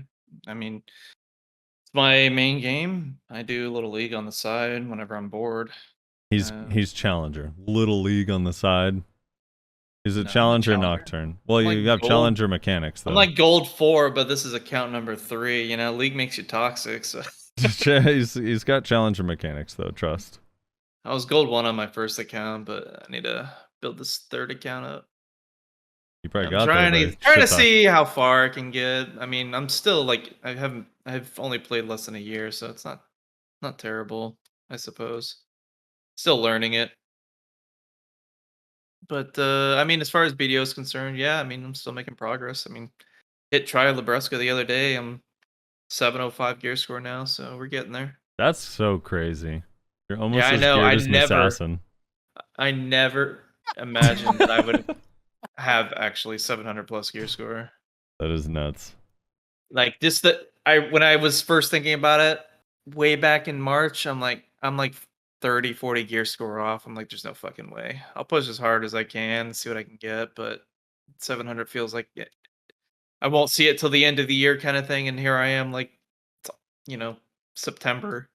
Still got technically 4 months to go because it's the beginning of September. So Yeah. yeah, it's crazy. Rez? Surprised in my progress. Rez, are you playing any other games? Playing BDO? So my answer to am I gonna keep playing BDO is probably. Here's how I would like to explain it. I don't have very much fun on this game anymore, unfortunately. And the podcast was one of the things that has kept me around for as long as I've been playing. And so now without that anchor, who knows? Maybe I won't play BDO anymore. I have no idea. That being said, the question for me then becomes, well, then what would I replace it with? And unfortunately, Paladins. it's a fucking desert out there. Paladins. Paladins. Full-time paladins. So yeah, I mean, I don't know. I would say I'll probably keep playing, but I mean, who knows? I can't really say for sure in all honesty. This game is down bad at the moment. It's really fucked. It's really not very fun, if I'm being honest. So I don't know. We'll find out, I guess. Rosar doesn't have that sweet AOS addiction like Nyashi and I. Oh my god. Not particularly. Me and Frosty are Dude. fucking spam ranked all day. I every could day. queue for hours. It's so fucking crazy. Even in my worst loss streak, when I'm Yeah. super angry, I'll get up, take a deep breath, be like, I need to fucking get back to it. Yeah, exactly. I'm like, I'm not fucking leaving it like this. Hell no. We're gonna either dig a bigger hole or we're gonna get back. Yeah, I mean, I guess like my thing is I primarily play this game for Node Wars, and I mean we've talked about it several times. Like yeah. we've talked about it on this Yeah. show as well. Node Wars are down really bad right now, Yeah, and they are. that's the main content that I play this game for. So AOS is fun, but it's only fun for so long, especially since I can't make any money doing it. So I don't know. It's like the main thing I do is Node Wars, and Node Wars suck ass right now. So I don't really feel a very strong desire to play at the moment, if I'm being honest. Fair. Yeah. Crystalline says, kinda overdue, but good luck wherever you end up, I guess. That was- Kinda overdue. I love- Damn. I dig it, dude. I appreciate the honesty. Greed says, can y'all explain your most cursed BDO experiences? I know Frosty's RNG carried, but I expect Nyashi and Rez to have some juicy stories. RNG. Your carry. most cursed BDO experience, Nyashi. Cursed? Yeah. Fuck. I don't know. Like when it comes to enhancing, I do have some enhances that were pretty rough, but they weren't near as bad as they have. Like I'm usually above average when it comes to the enhancements. I mean, hell, I one tapped to try silent or the fucking try Labrusca the other day. So, um, fuck, cursed. What cursed? Whenever Nash needs like 100 bill, he just makes like 5 Tongue Guard belts with no issue. um, back when actually hitting a try boss weapon was actually difficult. I think it was what 2016, 2017. Mhm. Whenever they first introduced like enhancing beyond 15, that was probably the most cancerous experience. Trying to hit a try Zarka when not everyone had a Zarka. I managed to get a Zarka relatively early off of the boss, and I was trying to hit try for the life of me. And back then, building stacks was very difficult. It's hard to get a 40 stack, actually, in a lot of cases. So, um, I feel like my Zarka was trying to be as cancerous as possible for me, and I think it took like 30 attempts to hit it. That was pretty rough, pretty down bad because with how much I didn't grind back then, like I didn't really make much money. So getting access to those concentrated sharps was a lot harder for me. Sniping. The grind used to be sitting at the marketplace. And then the sniping marketplace was bids. different. Yeah, that was another form of grind right there, sniping shit on the marketplace.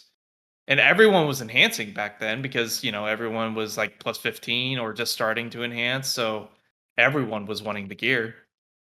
So they were all like hoarding their own hards and sharps. And um, there was like none on the marketplace for a long time. So you either had to grind them yourself, which wasn't as easy as it is nowadays. And life scaling wasn't as, I guess, fruitful and enjoyable. A lot of things, I guess. Yeah. It was pretty rough back then, but that was different time.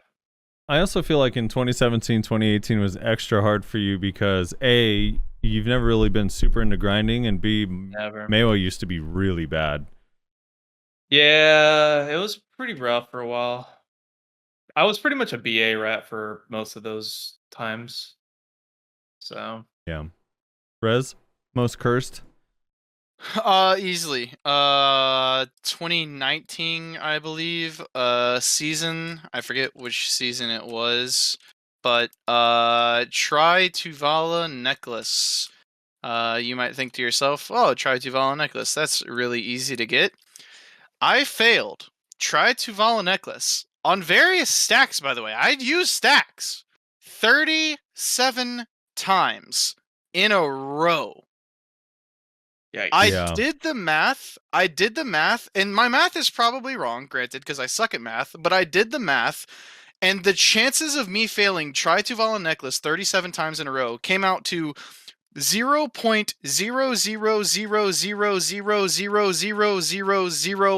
0.00000000017%. Jesus. 37 times. I was infuriated. That's pretty rough. Yeah, and back then the enhancement rates were really low too. Remember, they actually buffed it in later on in seasons. Nihilus said, "Tell Rezar I failed the same exact thing 22 times on the most recent season." Oh no. Oh my god, dude. That actually reminds me, not to hijack yours, Resler, but for the damn books, when you have to get like a try, what was it? A try blue coral earring Mhm. Yeah. or something like that. Oh my god. They were all gone because I didn't prep for it. So I had to grind out my own and to get them because there was thousands of pre-orders on the marketplace. So I grinded out my own, went to Pirates for the first time in years, and was grinding there. The drop rate on was dog shit. And then on top of that, it took me 10 attempts in order to get it. So just imagine how long I was at Pirates, where Pirates is no longer relevant, trying to get that book done. That was rough. I forgot about that one. I can't think of a single thing that was like so egregiously bad, except for like a Tet Kudum way back in the day. I remember I sat on a Trikudum for a long time, and this was like way back in the day when people were using Kudum instead of Nuver, before there was even like Evasion DR build, like before Uragaan boots. Yeah. So I had a Trikudum for a long time, and I remember going for Tet on it, and I failed it. I don't even remember how many times, but I failed it so many times I was frustrated that I actually just like stopped playing for a few days because I couldn't. I was like so depressed. I saved forever to do it, but it just failed. I don't know. I don't think I've had any one particular thing that's like, I guess earring. When I was trying to get soft cap, remember when soft cap was like try earrings? Yeah. Not knowing enhancement rates back then, I was going for like Tet RCE or try tongue grad earring, and I failed so many in a row. Dude, I don't even know. And back then it was so hard to get. Yeah. I don't know. Nothing too crazy. Maybe the fucking 102 hours of gathering for the pot piece was annoying. But Honestly, that was a blur. That's a blur to me now. I don't even remember, and I didn't even do the mana pot yet. It was just the HP pot, and I did it during an event, but it's still just a blur. I don't even remember it. yeah, I think I've been like very average on RNG, and I've also been too scared to do accessories, so I buy most of my accessories. Yeah, I'm not at that point yet. I'm getting close though. I'm getting really dangerously close. I You want gotta to do get my what about like blessed moments? What were moments where you truly were RNG carried? Like off the top of your head, what's the moment that sticks out to you where you were like, oh yeah, Dude, I got honestly, RNG carried there? I feel like my Pen Black Star, even though it took 24 attempts to get, I had over 10 attempts that I raw tapped, even though everyone was like, dude, raw tapping is so inefficient. But I one tapped back to Tet like 5 times, and the worst, I only had one Tet Black Star that took like more than 10 attempts. Every other one was somewhere between 1 and 5 attempts to get it back to Tet. So it was like, it cost me on average like 900 mil per Pen Black Star attempt when I was raw tapping them because I was so carried. It was like actually crazy, dude. It was like 1/3 the cost of Crowning. It was fucking nuts. mine was as much of a struggle as that try Zarka was that I mentioned earlier, back when everyone was trying to get it. I eventually was at a point where I was kind of like rage enhancing a little bit. That was back when doing just rouletting was like the common way to like get gains. And basically I went to rage enhance my try Zarka to get Tet and one tapped it in the Tet back when it was like actually that was pretty much the soft cap hitting Tet weapons in try accessories, but I didn't have the try accessories. I just had the Tet weapon. So yeah, that was lucky. Yeah. Rez, by the way, on a side note, I did feel blessed back when we were all in the guild together when I got my Tet Ogre, because I was about to be in like a major hole because I saved up, finally got a try Leighton, and I went for Tet Leighton and it failed, and I said fuck it and went for Tet on my main with no backup, and the fucking main one went Tet. So I was like, oh, thank God that's fucking over. Because that shit was so scary back then, dude. Grinding for that was back when ogres were like 6 bill pre-order for a try. Yeah. What about you, Rez? Blessed moment. I think I've talked about this on the podcast, maybe even a couple times, but way back in the day, they very first added the ability to get boss gear from bundles that you get from scrolls. And on the very first bundle that I opened after that patch, we went and killed Beg Scrolls. On the very first bundle I opened after that patch, on patch day, I got Beg's gloves out of it. And my RNG's been cursed ever since. Ridiculous. Yeah. No, Another- you're carried as hell. Another blessed moment now that I think about it is during one of the weeks, one of the first times that they did the enhanced drop rate for Garmoth. Oh my God, I remember this. I got 2 Garmoth hearts back to back, for each spawn. Not on the same day, but for each time he spawned, I got 2 Garmos hearts. Yeah, when Perlibus Arrow. first did that stat that showed the raw drops in total after like a year, Nayashe accounted for like 40% of them. Ridiculous. Dude, 2 So, in 1 yeah. week is so insane. It was pretty ridiculous.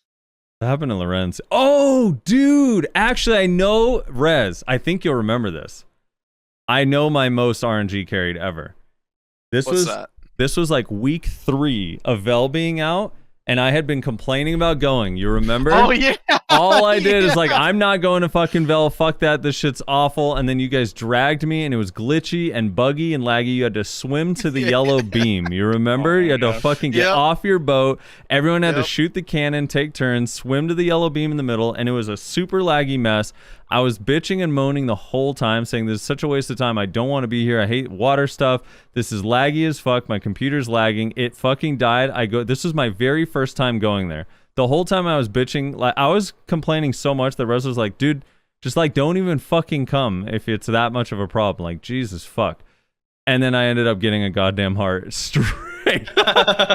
He's like, you're like, all right, I'm never coming back. Bye, guys. Dude, and it was brand new. Like, Yeah. it had just come out, and I got the heart. I was 260 It was- AP. I think it- I remember I I was think it was- 260. Got the heart, put me to 262. Yeah, I think it was like the second week. So it was literally like the second spawn because you like refused to come out the first time, if I remember correctly. So it Mhm. was like the second week or some shit like that. And then yeah. Yep, I remember that. Yeah, sorry, 263. Dude, I couldn't even believe it. That was so... And you know what's nuts is we had like 3 people in our guild that day get a heart. I remember Frothy got one, and I want to say maybe Icarus? Someone else. I can't remember, though. But it Yeah. was pretty nuts. Dude, Crazy. Vel was so fucking buggy. There was this one clip I remember of like, you would like teleport all the way to the ocean floor and then back up sometimes. It was like so laggy. It still is. It still is pretty laggy, but that back then it was like just absolutely crazy. All right. Let's see. Gura says Gris says going to assume you're all going to console now. LOL. Real question is, are you guys burnt out from BDO, and will you be making return or going cold turkey or on gaming in general? I think we pretty much answered that earlier. Yeah. Reslar's a little burnt out on BDO, but not gaming in general, right, Res? Like, No, God no. No, gaming is my hobby. It's what I do in my free time. So even when I'm not playing BDO, which is frequent, I'm playing something else. I'm playing, I don't know, like I've been playing a lot of Apex with my IRL friends lately, or just like whatever bullshit that I can find on Steam. I don't know, just like whatever tickles my fancy at that time. Go back and play some League and instantly regret it, you know, just whatever. mm-hmm. Yeah, and I'm not quitting BDO. I am burnt out on Node Wars though, but the rest of the game is fine.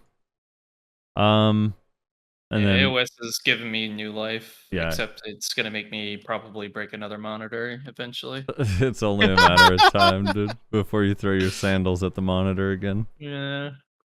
Sinjin13 says, well, it was fun while it lasted. Best of luck to everyone. I blame the lack of PvP rewards for the burnouts in general. I feel like the Backstreet Boys just broke up all over again. Sad. Yeah, but the Backstreet Boys had an amazing comeback, so maybe, you know? True. Yeah, I mean, I definitely, since I'm the one who said that I've been feeling burnt out on the game lately, that's definitely part of it. It was so depressing whenever AOS Season 1 comes out and there's no rewards for it. I honestly cannot explain how deflated I instantly got. From like, oh yeah, dude, AOS, like I'm super hyped for it, to like, oh well. Yeah. But they're slowly introducing, the party stuff. So who knows? Maybe they might evolve it into including party play, which I don't know if that would be the good idea, but it would get rid of a lot of the cancer you would have with ranked. This is a side question from chat, but have we talked about where our names came from? think I we actually did don't know a if I while know ago. where yours came from, Nashi. Yeah, What's I the don't think I origin know behind your either. name? It's kind of made up, honestly. Like, I kind of um took parts of it based on a movie I saw. I don't even remember which movie it was, honestly. But it's just made up. It doesn't come from anything. Probably How to Lose a Guy in 10 Days. Is it that movie? No, Close though. not even in the same world. I don't think. Okay. Rez, where did your name come from? I just made it up. I made it up. So originally my Zerker was named something else.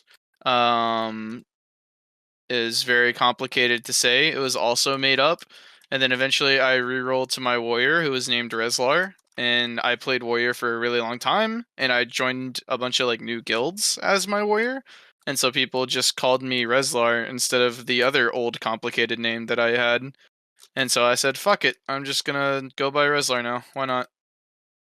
And I literally just kind of came up with it. I came up with it in Soul Calibur 4, actually, on the Xbox 360. Oh my god. I created a character, and because I had a couple created characters, and I always came up with original names for them. And Reslar was just one of the characters that I created, and I just was like, okay, let's just gotta make some bullshit fucking name for him, I guess. And so in that game you use the characters that exist as like a model, like as a framework to create your created characters with. And I used, if I remember correctly, I think it was the lizard guy who had like a sword and shield, I want to say.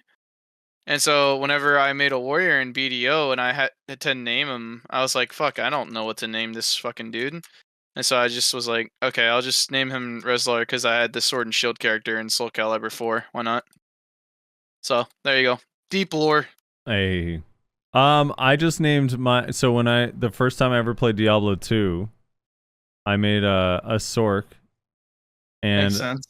I was like trying to come up with a name, and I thought it was kind of clever to call it, because my middle name is Blaze, so I was like the opposite of Blaze. I could be a Fire Sork and call it Blaze, or I could be an Ice Sork and call it Frosty. And then I just went with that. And then when StarCraft, I joined a guild where the abbreviation was SO, and I just left it there for literally ever since StarCraft Brood War in like 2000. Just been so Frosty ever since. All right. Someone's asked. It was not. Yeah. See, I thought you were going to say. I thought you were going to say it was because of the character from your profile picture, but the profile picture came after the name. Yeah. You're talking about Mr. Oh God, what was it called? Let's see. Mr. Play Fighters Assault Yeah, Frost. we've talked about it before on That the guy's podcast. name- I'm pretty sure. That guy's name is Frostbite, or Bad Mr. Frosty. Bad Mr. Frosty. Yeah, Bad Mr. Frosty. That's his name. Hold on, let me pull up that picture. I forgot, dude. I haven't had that picture in a long time. Yeah. This guy, dude. Clay Fighters Assault. One of the greatest fighting games ever created. Anyway, so yeah, that was all. Wasn't anything that crazy. All right, so Bunzy says, what was each of your favorite episode? Favorite episodes, huh? We have hundreds of episodes. I don't remember all of them. Shit. Favorite episode. Yeah. I don't know. I think my first episode on with you guys, not as a part of the team, but when you called me on as an interview, essentially. I That was guess. yeah, that was Yeah. pretty good. Yeah, those are fun. I want to be interviewed. Yeah, I don't know. That's fucking hard, man. Yeah, I don't know. I know it's kind of a cop out, but like the anniversaries were always so Yeah. much fun. Those ones albeit- are super cool. Yeah, albeit like really stressful, but it's the anniversary episodes were this super cool, almost like Avengers type thing, where you get like all of these different like creators, all these different personalities in a room together, and then just like see what fucking happens. Yeah, And that's true.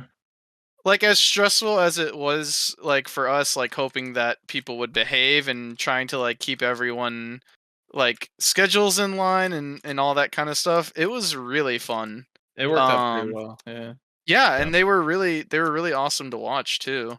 I know that's kind of like a cop out because it's like the anniversaries. Of course, that's special, but I mean, I think all of my answers would probably be cop outs. It would be like the anniversaries or like the first episode. Obviously, has like a lot of nostalgia to it for me. Um, even though it does not look anything like the podcast of today. I don't Yeah. know. What about you, Frosty? I mean, I'm probably just gonna cop out too. I think the anniversary episodes are super fun, both the first and the second one. Way more fun than I thought they would be. Because I thought they were gonna be super stressful. But I don't know. I also always enjoy the ones after like a Calpheon ball or a Heidel ball. Oh yeah, sure. Dasty says one guest you always wanted to have but never could. Hands. Yeah, Reslar tried to get hands on a few times, and A couple times, and he never has. He's always such a difficult bitch, and I love him, and I have such respect for the man. But god damn it, Hands. His sleep schedule is something to be desired. yeah. For me, someone from Pearl Abyss. Armin joined when he was GM for a little bit to promote. I think he was promoting Dracania, right, Rez? when No, he was joined? promoting the Winter region, Mountain of Eternal Oh, the Winter. Winter region. Yeah, that's what it was. But I think it would have been really cool to have someone from like Pearl Abyss Korea on, or like one of the long time GMs and CMs like Enlave. Would have been really cool too. But I don't know. Never were able to make it happen. For Nayashe, it's just literally any other Meiwa. Is that it? It's his biggest regret in life is not finding another Meiwa. True. Do you have someone, Nayashe, that you would have wanted to have on but never Um, could? I know you would have enjoyed Hands too because you've been friends with him for a while. Yeah, hands would have been a good one for sure.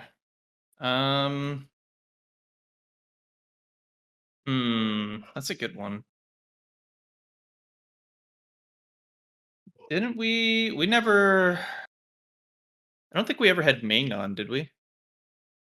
No. No. I Wait, think did he we? would have been an No, I don't think we interesting did. He would have been an interesting one because the way he plays Zerker, especially Awakening Zerker with his mouse movement, was always very interesting to me because it was pretty unique compared to how other players play. We never had Ming nor Steve on, I don't think. Mm-mm. We never had Steve on? I thought we Nope. did. I thought I you don't guys think had so. Steve on before I came on. No, I tried to. I messaged him, I think, like a couple times about maybe coming know on, what? but That's right, we did have Steve on. Fuck. Yeah, Yeah. Steve would have been a good one too. I've messaged a lot of people trying to get them to come on the show, but I just get ghosted because I'm a nobody. And then all of a sudden, Frosty's one of the biggest streamers on the platform. He can get anybody he wants. It's That's crazy. not true. Everything about that is incorrect. All right. Zirian says, if you could take a class from any current or past game and put it into BDO, which one or why not? Doesn't have to be an MMO class. We can use our imaginations, think of other games. Yeah, I think we answered this before, although maybe it's been a while. I think I had said, I think my answer when we had answered this before, maybe in the context of just League characters, but I think I had said Zac from League of Legends, Yeah. if I remember correctly. And I still think that could be interesting, but the problem with any kind of like archetype is that BDO is inherently not a Trinity game. So anytime you try and bring in characters from other game, like let's say League of Legends as an example, League of Legends is a strictly role-based game. So trying to picture that in Black Desert Online, where there's no roles except for Shy.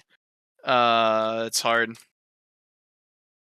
Kuno-chan in chat said his favorite episode was when we had Norelio on and we got mad because he was fucking in the shower. All right, you need to fix that sentence, Nash. We didn't know if he was having sex in the shower. We just know he left to take a shower. I swear to God, I thought I heard him say because he was the chef. No, he That's said what he I was. heard He out of said that. he was fucking in the shower. How do you guys both take totally different context from what was mentioned? No, yeah, that episode was funny. Okay, you go to interview him and then he's also, gone for like Nayashi- half of it. Don Skeptic DM'd me a screenshot of his kill feed and said Nayashi had a rough time or something. Yeah. Here's a rough time for him too. You can show him this as well. All right, what? Do. Show him that. All right, let's see. Let's see this. Feels bad.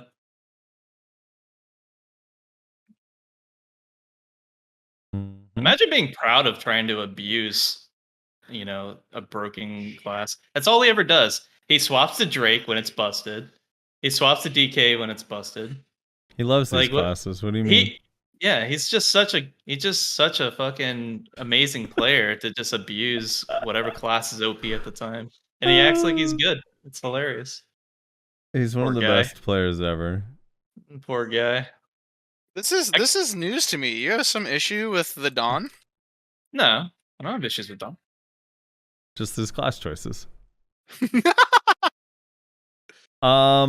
Okay, so for me, if I'm going like any game ever, I actually think a Diablo 2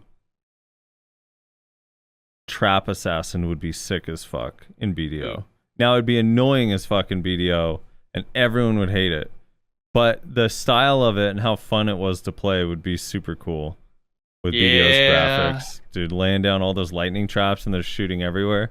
The problem is BDO would make it so all the traps probably have collision, they're probably invisible, and you're getting CC'd without them using any abilities.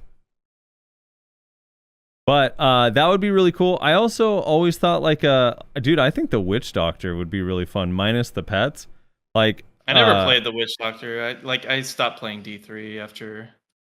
yeah, after dude, the Witch Doctor in Diablo 3 in BDO would be so fun with like Locust Swarm and like the acid pools that drop and all the like. Remember the Piranha? Like, I forget the name of that one, but like the giant circle water AoE, like that shit would be so fun. Yeah. I don't know, something like that. What about you, Nashi?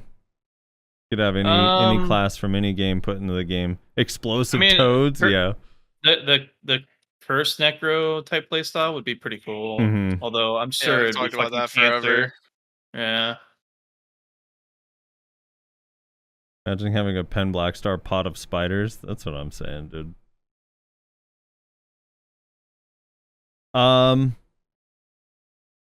Basically, Nayashi wants Nocturne from League, which is essentially a ninja, a suck ninja. All right. Greed. Also, yeah. Don Skeptic is so mad. Why? I don't know Can I- why. I don't know. I guess, he didn't like getting fucking beat by a Mewa, so now he has to be all up on me. He's so upset. Like, I've never seen someone so, like, absorbed with me. Like, it's kind of flattering. Can I also just say, literally, any non like human character, Oh yeah. please. I know that this is like I haven't talked about this in a while, but like I am surrounded by nothing but models in Black Desert Online, and I hate it. Does a Can I half please dragon? have a monstrous character? Does a half dragon Dracania count? If it looked any bit like a dragon, then I'd be down for it. But unfortunately, it's just another supermodel. Yeah. I don't know how you can be half dragon and not have any part of your body resemble that of a dragon, but I guess that's just Korean MMOs. It's depressing. Zerker is a supermodel as well. What dwarven character? Would you want that? Like a Sure. I mean, it's. I feel like it's a bit of a cop out, but like I'll take what I can get at this point because Zerker is the only like not like standard character we have, right? The not like absurdly supermodel-esque character we have. You're right. What about like a Keebler elf type with like cookies? Interesting. How about you just give me the Rudum class that you were supposed to like 2 years ago? How about that? All right, Dasty says, what 4 teams do you think we are going to see at the Solaire Invitational? Now, if I'm understanding this correctly, it's 2 teams from each region, right? Unfortunately, I don't know EU's players enough to even build a fantasy team, so I can't really say. And I don't know if Rezlar and I actually know enough of them to say either. That's a big no, Chief. All I know is in EU, if you don't have Zeta Noob on your team, you're griefing. Outside of that, I have no idea. But I guess let's do for, you want to do NA since we know NA? So do you know how the Invitational works, Rez? I know nothing about anything that is being Okay. referenced right now. Okay, so at TwitchCon, so they're doing this competition. The deadline for entering is September 14th, but essentially the rank 1 and 2 players on the leaderboard will be elected as team captains. And they can pick, each of those players can pick 2 people from the top 100 to be on their team, and then both teams will be all expense paid, flown out to TwitchCon, in October. And they will compete against each other, and then the winning team will go on to play against the winning team of EU. Okay. So I guess if you were to build a team, right now it looks like Armin and Divios, which I think are probably both safe bets for 1 and 2. Yeah, probably. But let's just say, hypothetically speaking, the team captains are Armin and Divios. Who are each of them picking? What teams do you think they're going with? That's a good question. They can only pick from the top 100. Oh, they can only pick from the top Yes, they can only 100. pick from the top 100. A Mystic will definitely be in one of the comp makeups. For sure. You think so? I think so. In NA? Is- I don't think so. I don't think either of these teams would pick a Mystic. Not because the Mystic's bad. I don't think they'd just pick so an NA Mystic. versatile with how fucking like aggressive they can be. They don't have to stop. And they just like if they ain't grabbing, they're fucking knocking someone down with a KD from their punches. I don't know. All right, let's see the highest Mystic. Highest Mystic is Dog right now. So either Dog or Karumi. This would be probably the 2 Mystics to choose from. So I'm What's the guessing that would be on ranks? Armin's team, because would you want a Mystic with the Striker? No, not with a striker. It would be Armin's So team. Armin would pick a Mystic, and who else? Probably a finisher. So someone that can deal a lot of damage while staying protected. Maybe a DK with suck DK as it is, or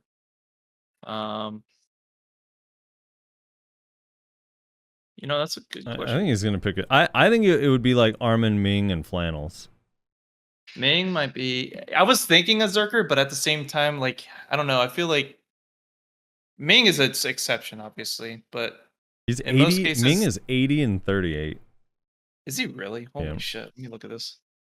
That dude's win rate is pretty nuts. 67% win rate on Awakened Zerker Yeah, that's true. in 108 games or 118 games. I would imagine that would be Armin's team just because those are also his friends. For Divios, I think it's harder, but I could see like Divios, Etsu, and then I don't even know, like maybe a rat class, maybe like a really high-end Suck Hash or Suck Ninja. You don't think Larry Fish would be picked as a Val? Maybe actually. I could see that. I don't know. I don't know how well they play together because I think part of it is also their experience playing with these people, right? So it's like people they've had Sure. good Yeah, experiences they need with. They need to be able to mesh well and know how each other play.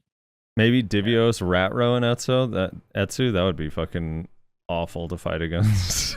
But I don't know. I don't know how good that actually is.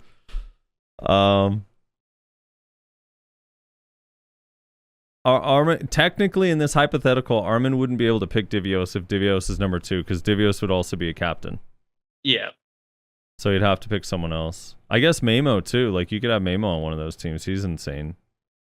Mamo's 1872 on his tamer. Wouldn't they also just pick Ronald? Like, Yeah, that's what I was gonna ask. So is no one picking Ronald here? I don't know. I don't know. Obviously, like Musa's super just good. cause chaos. They just cause chaos and just constant pressure. I'd actually love to see. Yeah, Belly would work really well with either of the teams too, because he's just a good team player and he's really, really good. I don't know. I don't know. It'd be hard. I'm actually curious. I can't wait for it to happen. I hope these two are 1 and 2 so I could see their team picks, because I think it'd be interesting. And then I also cannot wait to see, because remember, Rez, and actually remember back at the TwitchCon like 2019 EU versus NA, how hyped that was, even though the EU team got kind of screwed because someone had a visa issue, which is very likely to happen again. Yeah, Belly just hasn't been playing. He's on that Tower of Fantasy grind. He's on that hardcore Tower of Fantasy grind, so he only has, 31 games. Yeah. Anyway, I don't know. I guess that's just us guessing, but it also depends on who ends up being in the top. And unfortunately, I don't know the EU players enough. I imagine Horsey will probably be on one of the two teams. Zeta Noob will be on one of the two teams. And then I don't know. Who do you guys trust out there in EU? I don't really know the EU PvPers that much. There will that well. definitely be a Mewa on each team. Oh yeah, right. All right, Greed. I don't know what EU's situation is with the EU rankings for Mewa. Yeah, me neither. All right, Greed says, question for Nayaashi: if you were forced to play another class, God forbid, which class would it be?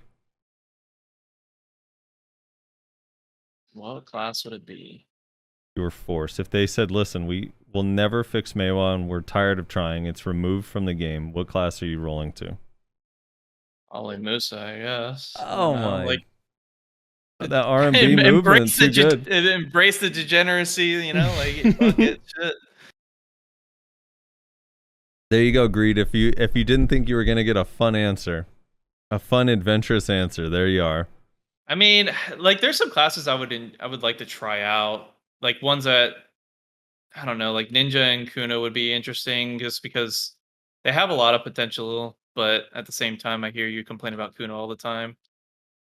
I just complain about their PvE mostly. Wait, by the way, are you would you play? Yeah, someone's asking, would you play Awaken or Suck, Musa?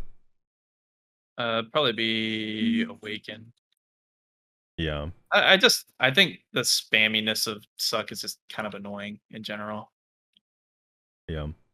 All right, Zoologic says, question: how many years left do you think BDO will have before it's, quote, dead?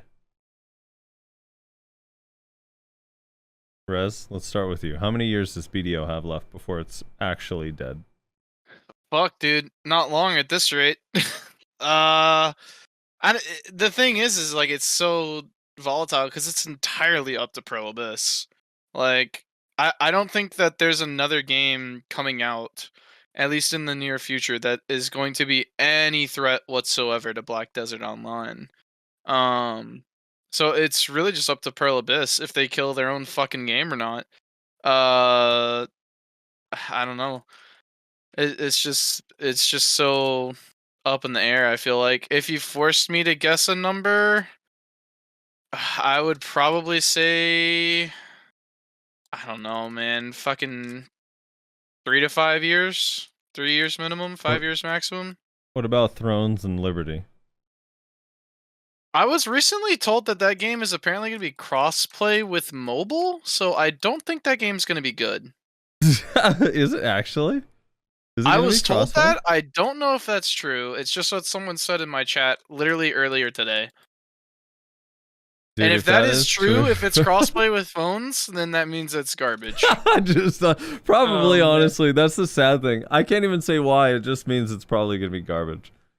I mean, because it's made to be on a phone. That's why it means it's garbage. Like, let's just keep it real. So, yeah, I mean, I don't know. But it's entirely up to BDO because it's like nothing, in my opinion, nothing is coming out soon that's threatening BDO at all in the space that BDO is in. Every time a game... It's entirely up to Pro Abyss as to how long this fucking game lasts. But if they keep doing bizarre shit and making weird choices and letting content just die like they have been for a while now, I don't know. That number might get moved up. Yeah. I'm kind of with Shin too. He said if Lost Ark, who was able to get like 1.3 million people, couldn't do it, it's going to be really hard for another game to do it. For a game itself to kill it. To be fair, though, to counter, how many of those were bots? No, well, on launch, a lot were real people, I promise you. On launch, like the first week or two, were definitely real people playing the game. But now they average about, this last month, 150,000 players, which they've gone down every month. That's 15,000 less than the month before, 50,000 less than the month before that. You could see the bot bandwave, because that one has minus 250,000. But bots kind of like became a thing, I'd say like a month after. But anyway, so yeah, I don't know. I just think it's hard. I just think games are hard to kill other games anyway, in general. It's just like I mean, look how popular Valorant is, and then look how popular Counter-Strike still is. Like, games just don't kill each other. I don't know. Maybe they used to, but they don't. Different genres or categories of play. So I'm with Rez. It's just up to Pearl Abyss. Here's my follow-up question, though. Oh, wait. Oh, hold yeah, on. go ahead, Here's the ranking list from EU right now, as it currently stands. Okay, this is their top 10. Yeah.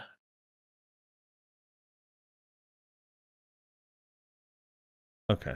I don't know any of these people. But FTP seems pretty good. So let's put him on a team. Horsey on a team. And then, is this Zerker good? Oogie main? Let's put him on a team. There we go. I was going to say, here's a reverse of the question. Do you guys think that Pearl Abyss could do anything to make the game grow from where it is? Or will it always be stagnant? Like, if they wanted to, if they actually, like, were willing to make changes, do you think they could actually grow BDO beyond where it is?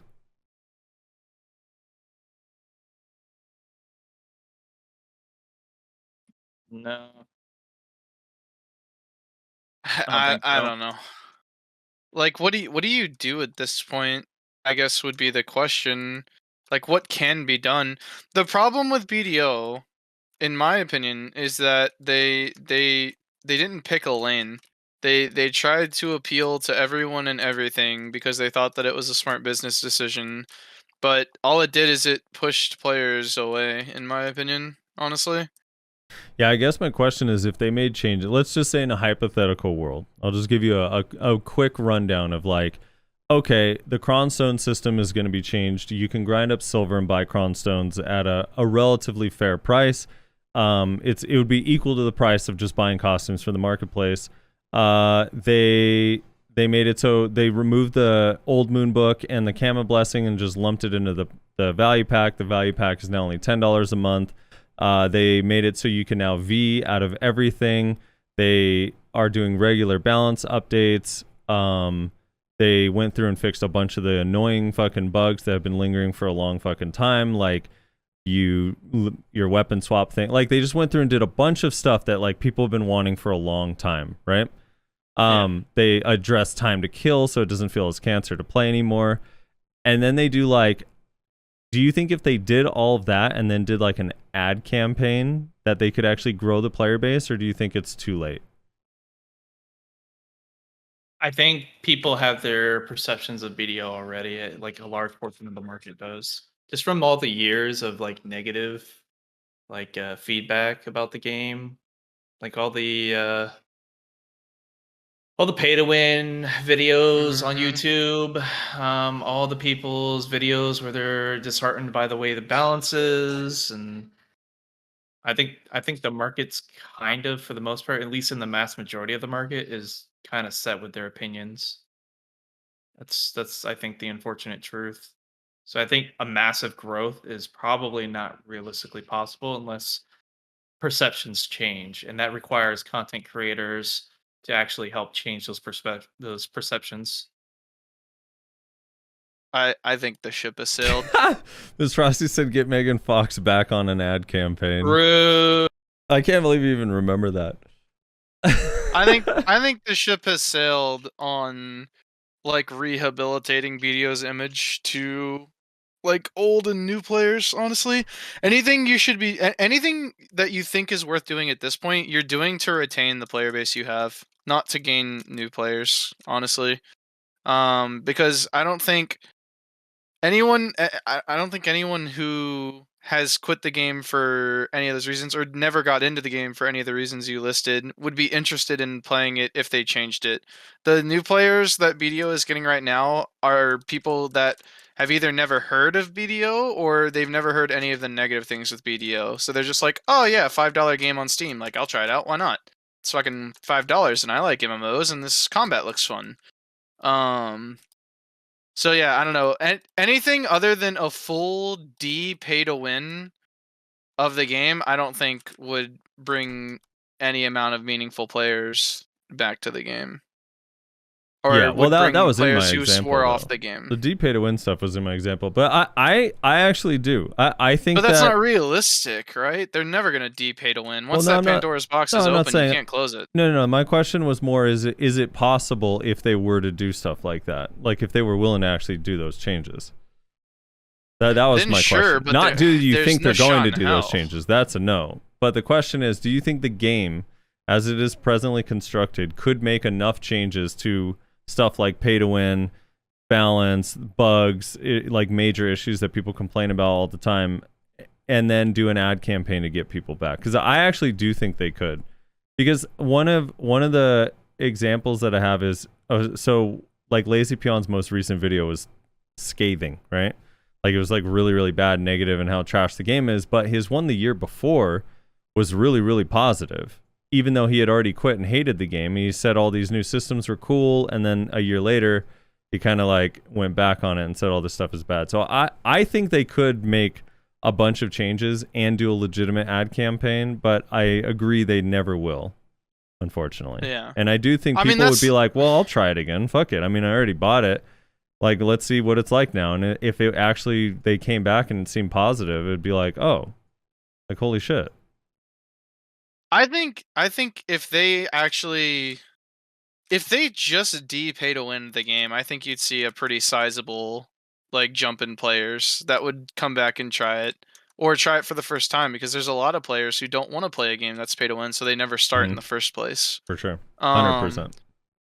So like even without all the other changes, which would also be nice and also help with bringing people back, like even just D pay to winning the game, I think you would see a massive increase in players, honestly. But A, they're not going to do that, and B, like even if they did do that in some bizarro world, that's not the only issue that people have with it, and neither is all those other things. A lot of people just don't like Korean grinders, and I see people talk about it like in the MMO subreddit all the time. They're like, it's just another like Korean grinder where you have to spend like 27 years of your life to get up to competitive gear to PvP with. And like some of that is alleviated with things like the Cap Node Wars, although it's still geared technically, and like AOS is a good step in the right direction to fix those kinds of issues. But it is at its heart still a Korean grinder, right? Here I disagree with you. While I do think there are a lot of people that don't like it, I think that there are enough people that don't mind it that it could be hugely popular if it didn't have most of the major complaints people have. Like, there are so many. I mean, there's a reason why Ion and Terra and BDO and Lost Ark all like got big, even though they're all just Korean grinders at some point. And then it's like pay to win or problems with the games like came in afterwards. Like, I don't know. I think people actually hate it as much as you think they do. Some people Maybe. do. Some people do. But I think there's enough people that it wouldn't really matter. It would still be a huge success with the people that actually enjoy that style of game. All right, let me go on to actual questions. That was my own question. Let me go back. Frax says, is there any chance you guys would consider doing more random episodes in the future that aren't bound to a schedule? Just when you all have free time to chat, call it memory fragments. That's funny. That is a really good name for that sort of show, though. Yeah. I mean, I'm not opposed to that. Yeah, doing like a random one-off episode. I know someone in chat was asking, like, would you guys come back for like a Heidel Ball or something in the future? Like, just do a special episode for that. I'm not totally opposed to that idea. Just throwing out a one-off like recording.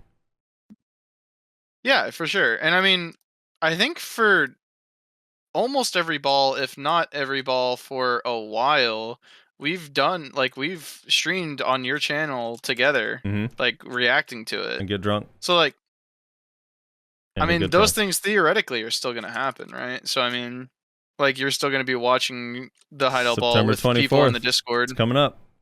Yeah. So I mean, yeah, I mean, I'm not, or just like you said, I'm not opposed to it either. Like that's fine. And yeah, maybe for big events, we'll get together and see what's going on and make a big shebang about it. But For Nash, it's a hard no. Wait, what? Just kidding. No. unless Maywa's getting buffed, he has no interest. I don't think Nash liked the Maywa buff episode. A lot Why? of Mooses in chat saying that Maywa was a better Musa, remember? I mean, Were they wrong? that's completely and utterly far from the truth. I mean, look at AOS. That's a prime example. For anyone that says AOS isn't an example of open world, they're full of shit. Yeah. All right. Auxiliary says, I have a few questions. Last one is a bit of a meme. 1.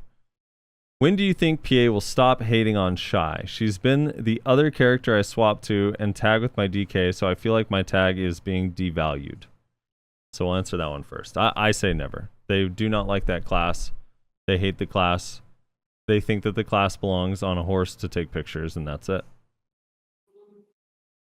And even that's progress, because originally they just wanted him on a donkey to take pictures. True.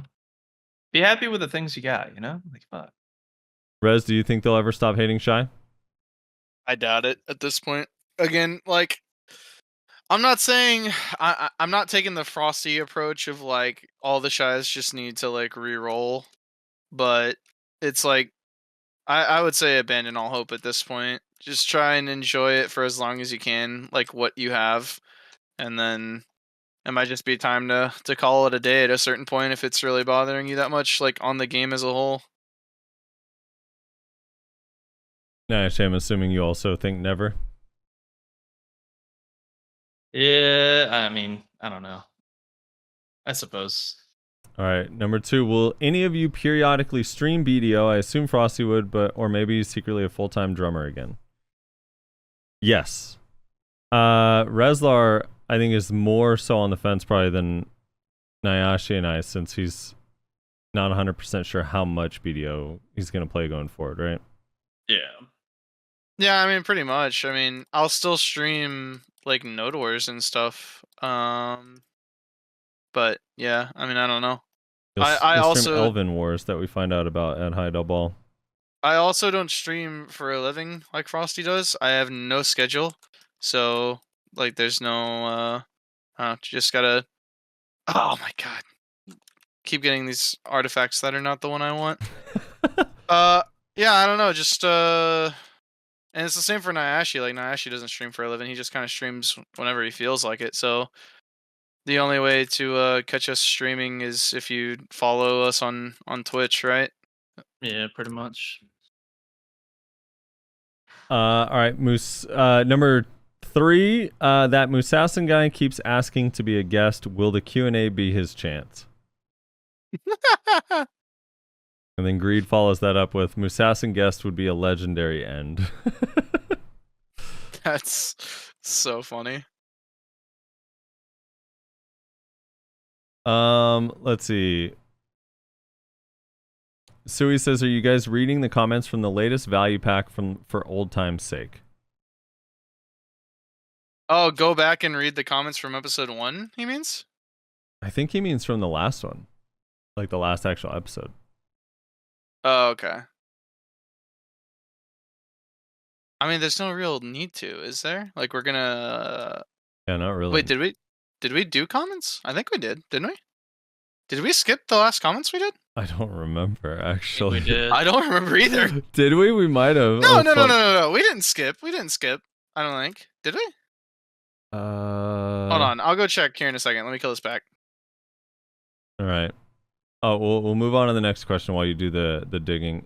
Eumenidice says, I don't have any questions. It was an honor to make memes for you guys. We appreciate you, Yumi, for being with us. God, since the beginning as well, right, Reslar? Eumenidice, I remember him at the he's been around initial forever. community nights. Nari Cream asks, where is Shaky at? We actually had him on an episode. People forget that. Yeah, we did. Yeah, we A did. long time ago. He doesn't like Frosty though. I don't know why. Oh. He thinks you're not a real PvPer. What does that even mean? He thinks Oh, yeah, you we have did- we did he thinks you comments. have opinions on classes when you shouldn't, because that's just the way he is. He doesn't like other people's opinions. Well, I think deep down he and I see eye to eye. I don't know why he wouldn't like me. We've mostly agreed on most of stuff, from the beginning. Well, after he reached out to you to fire Nayashe and you didn't, that was like the last straw. Yeah. Could you imagine if he did? And then he's like, Frosty, if you ever want me to talk to you again, you will drop Nayashe from the podcast.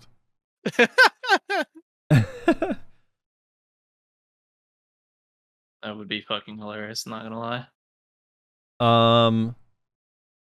Rez, did we skip the comments? No, we read it. We read it. Okay, cool. Rizelex says, do you think Wukong will ever be released on PC with his Awakened version? I don't know. It's not even technically on mobile. It's only on BDO China, right?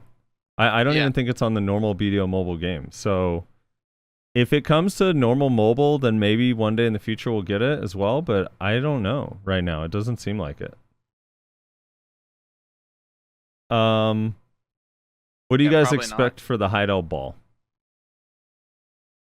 Tier 11 horses. I don't know. They definitely a new class. They're probably gonna produce a new class for us to see. Maybe a teaser. Think so? I don't think so.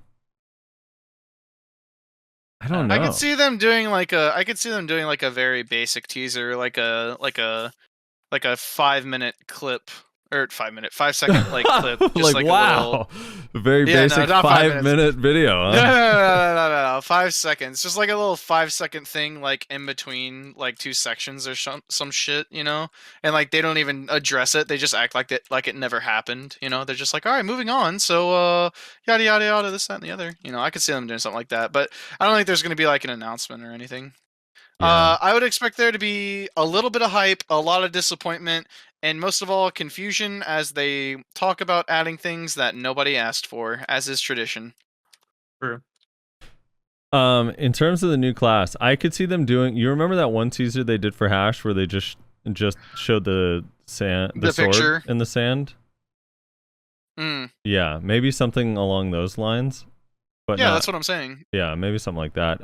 Yeah, just a little 5-second, little quick in and out. I expect this Heidel Ball to be really straightforward and have only things they're like mostly stuff that they're prepared to release soon, and then they're gonna have one big like pie in the sky announcement that's not coming for a long time. It's gonna be my guess. Thornwood Castle, they're bringing it back, baby. Dude, you know what's so funny? That's still an option you can click in Global Labs. No, is Yeah, it? it's still on there. It's still in the war screen. That's crazy. I know. What could have been? What could have been? It's too bad, dude. They also ask, are there any plans for future podcasts / interviews? Well, Frosty, you already mentioned about you wanted to sometime in the faraway future do something interview kind of styled. Yeah, I have a deep passion for interviewing people. I find it incredibly fun. So I do want to do something with that in the future, but no, there's no definitive plans right this second. I Nayashe? mean, I wouldn't be opposed to it. Yeah, just no Someone plans. contacted me recently for doing an. I know who. They contacted me as well. Starts with a Q. Yeah, yeah. They want to Yeah. do an interview with certain players. I don't know what region he said he's from. He's from the MENA server. So yeah, he's doing a bunch of interviews of players of certain classes. Yeah. Okay, so he also adds, you guys were a huge part of the BDO community. I had such great fun watching you guys argue about stuff that's related / not related to BDO. It was really fun either way. All right, here goes my gear gains in game. I'm not gonna be able to grind anymore while listening to you guys. Sag. Your gear gains. Think about mine. The podcast was the only time of the week I grinded. Yeah, exactly. We did also argue about a lot of stuff. I have a random topic we could argue about that's not BDO related. Okay. John Wick 1, entertaining. Mhm. John Wick 2, complete and utter garbage, trash, horrible movie from start to finish. Just bad. What? There are no Interesting. redeeming Why? qualities in John Wick 2. Everything about it. First of all, the dialogue. There's a lot more dialogue in the second one, and it's all terrible. Yes, Second, true. there are just unlimited henchmen for no reason, and it just everything about the movie was bad. I'm sorry, 2 is bad. I'm still gonna watch 3 because I heard 3 is much better. But 1, entertaining, 2, trash from beginning to end, and 3, I'm hoping is better. But Dude, I 2 thought two the was not opening- good. I'm sorry. I thought the opening fights for 2 was pretty badass. In the garage. In the library, in the barn or whatever the fuck that thing is, the stable. No, the Um, library isn't. The That library doesn't is sound John like Wick 2. 3. Yeah, that that doesn't sound 3? like 2. Maybe you're thinking Yeah. of 3.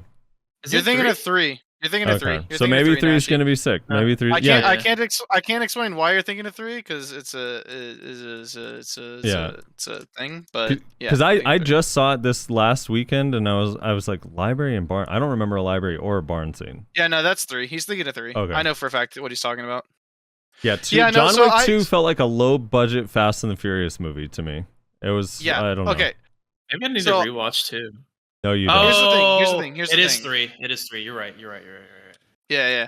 Here's the thing. I agree with you, just not to the extent. I don't think 2 is garbage, but it's definitely just a worse version of 1, and it's the worst of the 3, for sure. Absolutely. I wouldn't call it garbage necessarily, but it's definitely the worst of the 3, and it's actually just like it's a copycat of 1, but worse in like every way. Yeah. So we'll see. We'll see 3. Right now, I still think Bullet Train and The Gray Man are both competitive with the first John Wick, if not better, in my opinion. But although Bullet Train is a little bit more lighthearted and like comedy. Anyway, all right. So I gotta watch 3. We'll see. But that's the end of the questions in there, and I don't know. I'm like looking at these YouTube comments, Rez, and it is way too many. Like Really? there's a million super nice things. I don't know. Have you looked at these? The ones from your post? I have not. I mean, I did like the day I uploaded it, but then I haven't really looked since. So there are 70 comments in here, Oh my lord. and they're all very, very, very nice. I don't know if you want to go through them, unless we like power through them, because they're not questions really. They're more like people just saying things. But we could go through them. It's up to you guys. Okay. What about this? What about this? What about this? Well, no. Okay. Yeah. Yeah, I don't know. That's hard to do. What were you thinking? I was gonna say we could split it up and each like do them, but Okay. then I realized that would involve Nayashe reading, and I was like, that might take longer than just one person doing Nah. all of them. We could split it in half. You and me. Okay. Let me use the restroom though, real quick before we begin. Leave Nayashe out of it. Oh my god. Yeah. We don't want to make a Maewa read. I'll be right back. 1 sec. We got enough problems trying to climb AOS. Oh, is ranked open already?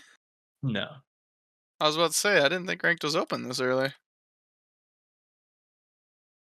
So update. Speaking of AOS and the ranked unranked thing, I was able to play with friends for the first time a couple of days ago, and How was it was a good time. We had a lot of fun. We did a bunch of stupid shit. We did like dumbass comps. We did like one match where we were 2 mooses and a Maewa. Yeah, it was a pretty good time. Unfortunately, the whole time I was just sitting there going like, man, I wish I could make money doing this. That'd be kind of fun, but not allowed to make money PvPing, so alas. No. But yeah, it was a good time.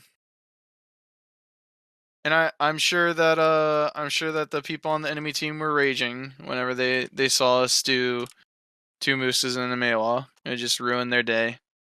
All right. We ready? Yeah. I'll get us started here. Yeah, let me run to the entrance. I'm ready to not read. Yeah, the more I think about it, the more we have to do this because the people are kind of who made the show, and I think a big part of our show was the comments. I think that was one of the unique things about our show. Mm-hmm. So, yeah, for the people. Also, they're all saying mostly nice things.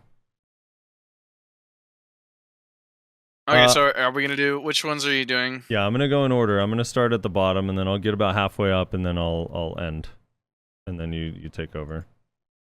All right, here we go. Zach Day. I have it sorted from newest to oldest.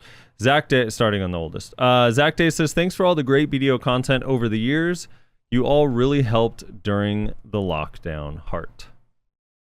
You're welcome. Thank you for listening. Ring Laura 2 says, goodbye, guys. Loved you while you were here. Smiley face. Rylock, who was a guest on the show.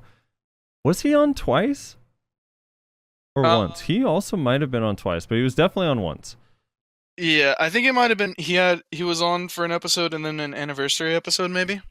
Okay, maybe that's what it was. But he said, sad face, we'll miss y'all, and thanks for having me on. And thanks for coming on, Rylock. It was awesome. We appreciate all the guests over the years. I know it can be kind of weird sometimes, you know, especially with the way we did it in the early days where people had to download. Yeah. And he was a What was victim. it? He was a victim of that too. I'm pretty sure, wasn't he? I don't know. I don't remember. What was it we downloaded? It was Audacity. We had them Yeah, download Audacity. Audacity, record their MP3 file, and then send it to us. And I think he was a victim of that. I think he was on early enough to be a victim of that. So He might have been. Agent Chrono says, wow, really going to miss you guys. Good luck on all your future endeavors. Maciej Kwiatkowski says, Matthew. Oh, is it just Matthew? He says, let's just hope you're going to come back someday. Smiley face. Mal. Mal. Oh my god, dude. Dude, Mal's a fan. Oh, hold on, I gotta fix this. I clicked Mal's picture because it was funny, and I forgot it just takes you to their YouTube page. Hold on. Oh my god, fucking Mal, dude. All right. Chairman Mal says, "Damn, thanks for all these years of content. Heart." Dowser says, "Now BDO has officially died. F." Good luck on all. I like how our podcast ending is what makes video dead. Fiery Zelda big says, endorsement. "Yeah, right." Fiery Zelda says, "Good luck on all your future endeavors. It's been fun." Mayan says, "Kind of see it coming after Frosty got engaged. Really gonna miss this podcast. What am I supposed to listen to now when I do my weekly grind? Big Sag. Anyways, best of luck to the three of you." All right, that's not indicative. That's exactly necessarily. how it works. Oh my god, dude. Yeah, I think it's Miss Frosty's fault. That's the reason the podcast is dying, obviously. Oh man. Don't put that kind of pressure on her. It's not her fault. It's not her fault. Maneria says, "Thank you for the 3 years of content. It was a good time." Smiley face. It helped make a lot of grind sessions a lot more bearable. Those ones make me sad. Shout out for Mina too, by the way. Mina, another one who's been here since like the very beginning, Mm-hmm. and was always like just a beacon of information. She's a mod in the Black Desert Online Discord. She's very involved in like the community, and it is my personal opinion that she might be the intern. I think she might be the intern. I'm pretty sure she's an ambassador, right? Because they have She like is an ambassador, yeah. I believe, since they introduced that program, I believe. Yeah. But for anyone who might be new here, we've had a thing going on for a while now where the intern basically, it was this meme where every time we or not every time, but pretty frequently we would say something that was like a bug or just some issue with the game, and then within the next like 2 to 3 weeks it was getting fixed. And so we had a meme where the intern at Perlibus was listening to the podcast, and so they'd always like say to the higher ups like, "Hey, they're complaining about this thing. We got to go fix it." And yeah, who knows if that's actually true? But if there is an intern, I think it was Mina. Mina's my pick for the intern. They basically fixed everything we've ever complained about. That is not true. I wish it was true. Fuck. Yeah, so thank you, Mina. Appreciate the help and the content and the resources over the years. There was a good bit there for like maybe 5 months, 5 or 6 months, where like it really did feel like every time we talked about something it got addressed. Like almost everything. Especially when it came to like small things. Yeah. It felt like pretty consistent. It was very It might have been bizarre. the first half of 2021 when they were doing a bunch of quality of life stuff, like back to back I to think back it to back. was. And then they Yeah. announced the reboots and everything went on hold. Yeah, it was like we would say like, "Hey, there's a bug or like something on," and then it was like fixed like the next week. And it was like, "Oh shit, okay, sick." Blari says, "Damn, always enjoyed every episode. Sucks, however, wish you all the best."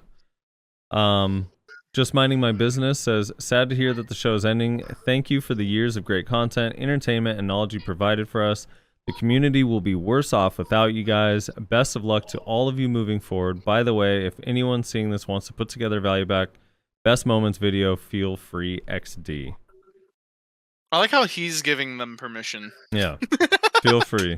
Just minding Feel my own free. business gives you full permission. Yeah, I mean, I'd watch it. Fuck it.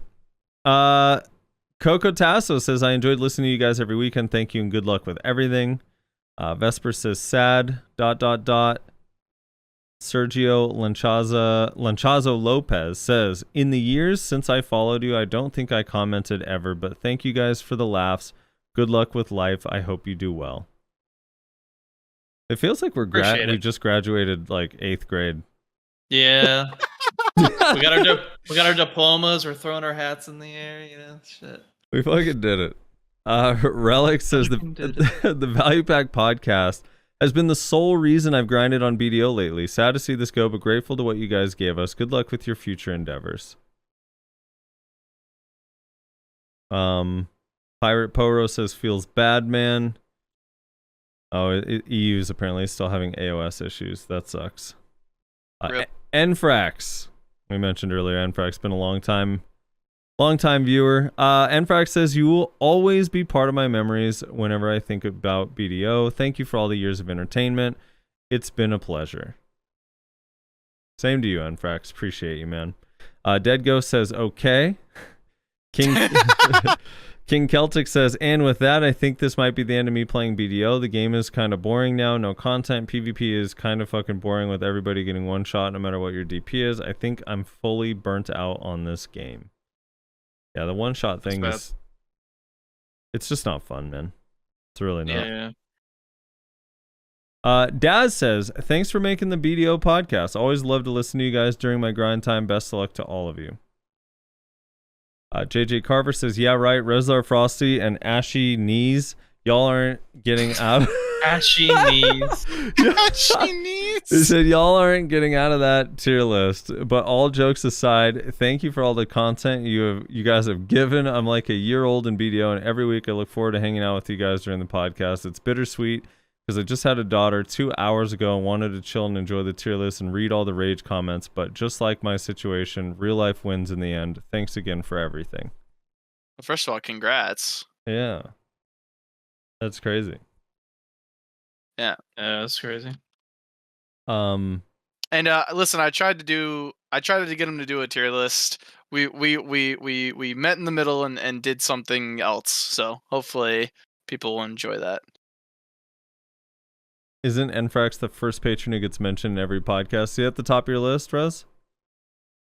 I don't think he's been a patron for a minute. Yeah, that was just He toxic. was for the longest time. Just toxic, Yumi, reminding that he didn't help. I'm kidding. I'm kidding. What? Dreadspark says, I will miss the weekly BDO rundown, but thanks for everything you guys have done for the community. Heart. Lala says, well, this is pretty heartbreaking, but I really appreciate you all and content you guys have provided. Good luck going forward, boys. Will 1000% be missed. Raven knows. CNG says, well, now I am sad.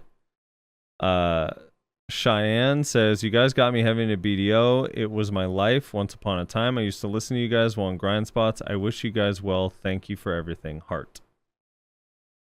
I don't know what number I'm at, Rose. What do you want me to take over? I'm gonna do the rest up to Mr. Spectacular, and then you take over. Silver Zico says, my day got ruined, but thanks for the past year's podcast. It was a blast. We'll miss you. Crying emojis. Ignore the name says, sad day in the world of BDO, but thank you for all your guys' hard work in making this content. It was very entertaining over the years and was very enjoyable. Good luck in the future. Joshua Lewis Clark has 2 comments. The first is, this is so sad, but thank you so much for amazing content. Going to miss you guys. Take it easy. And then he followed that up with, feel like my parents got divorced or something. What the fuck? Pretty accurate. Jimmy Boy says, now he really can say the game is dying. And then Mr. Spectacular says, oh no, gonna miss you guys. Where's PA gonna get some of their ideas from now? Sad face. Of course, you leave me with the paragraph. I could do the paragraph if you want. No, I don't mind. it's fine. It's fine. It's All fine. right. It's fine. This is what we agreed to. These are I the didn't even conditions see the that we paragraph agreed before I got there. Sorry. Sarah Angel said, this is a sad day for the BDO community. We have little and less podcasts for BDO, which is important, at least for my longevity in game, as it helps me grind for 2 to 3 hours. I've listened since the first podcast, and it's honestly been one of the highlights of my week when the value pack gets posted. The chemistry between you and Frosty and eventually Nayashe has been really great. You all are really positive and very chill with no egos or elitism involved. I liked Frosty's super hardcore in-game takes of the game. I liked Rezlar's more laid-back approach to gearing and gaming while still being a good player. Frosty sort of gave me the target to reach in my BDO career. And Rezlar grounds me and reminds me that stressing over all that shit is garbage and that I'll get there when I get there, and that's okay. It's been an amazing ride with you guys and much luck and love in the future. Hashtag, where is that tier list, though? Oh. Lujitsu says no with several O's. Please God, no. I'm gonna miss listening to you all. You guys were my copium and dose of BDO Anonymous. Good luck to you all. Shurayon, sorry if I'm mispronouncing that, says, thanks all of you for your service to this show and the community. While I stopped playing the game a long time ago, I still tuned into the podcast every so often to hear you 3 talk and banter. It was very fun because of the passion. It's sad to see it come to an end, but I really do hope the 3 of you the best of luck in the future. I will support you all should you decide to continue to remain online, even if it isn't BDO. Yeah, Frosty, you should start a smartphone podcast. I actually had one years ago. Did you actually? Yeah, I don't think people are as into nerding out about phones anymore, so I don't think there's as much of an audience as there used to be. Now it's so, like, just That's regular. interesting. You know what I mean? That's a new little tidbit that I don't think I everyone knew. never knew that before. I didn't know you had a smartphone podcast. Yeah, that's where I got the whole the Audacity idea. That's what we used to do with the smartphone podcast back in the day. Oh, okay. I So see. more people have suffered through that. Yeah, I wrote a really long guide on how to jailbreak the T-Mobile HTC G1 for any phone nerds out there back in 2008 or early 2009. I nerded out about phones like real fucking bad back in the day. It's like crazy. So I don't know. Hard to explain. It's also why I waste money on a phone like every year, even though I don't need one. Good lord. Janeway says, "Rip BDO, you guys kept me playing." Stardog Gunrocks says, love this podcast. Boys caught almost every episode once found out about it. It was a big part of enjoying the game to hear all the banter about changes week to week, especially during reworks. RIP the Essential BDO podcast. Thank you for your service, gents. Kay says, thanks for all the content. I only found out this podcast in the past year, so I'm fairly new, but I am always so excited to see an upload every time. Good luck to all of you, Rezlar, Frosty, and Nyashi. This is the BDO podcast for me, but the real question is, where's the tier list? And then he has an edit. I posted this while listening to the video. Got it. No tier list, Sag. Oh. Because I said at the end of the video, I said, by the way, I know people are probably going to ask, probably not doing a tier list. Genesis, which is also someone that's been around literally forever. I looked forward to these each week. I'm sad to hear it's ending. Best of luck in your future endeavors and best of luck in life. You'll be missed. Grandiose. No, you were the only legit BDO podcast. Oh, thank you. That's so nice. That is. It was really nice. I argued with him a lot too, so for him to come in hot with kind words is very well appreciated. Moonman93 says, rest in peace to good changes in BDO. I swear this was one of the best ways devs made changes. That intern, man, coming in clutch. The only thing I have to say says, so is everyone done streaming this game as well, or just for the podcast? Just for the podcast. Yeah, just for the podcast. I think we're all, with me being the most tentative, gonna continue playing the game and streaming. Frax says, end of an era, gonna miss this podcast so much with a heartbreak emoji. Do you have an exact date and time for the live finale? I want to be there. Right now.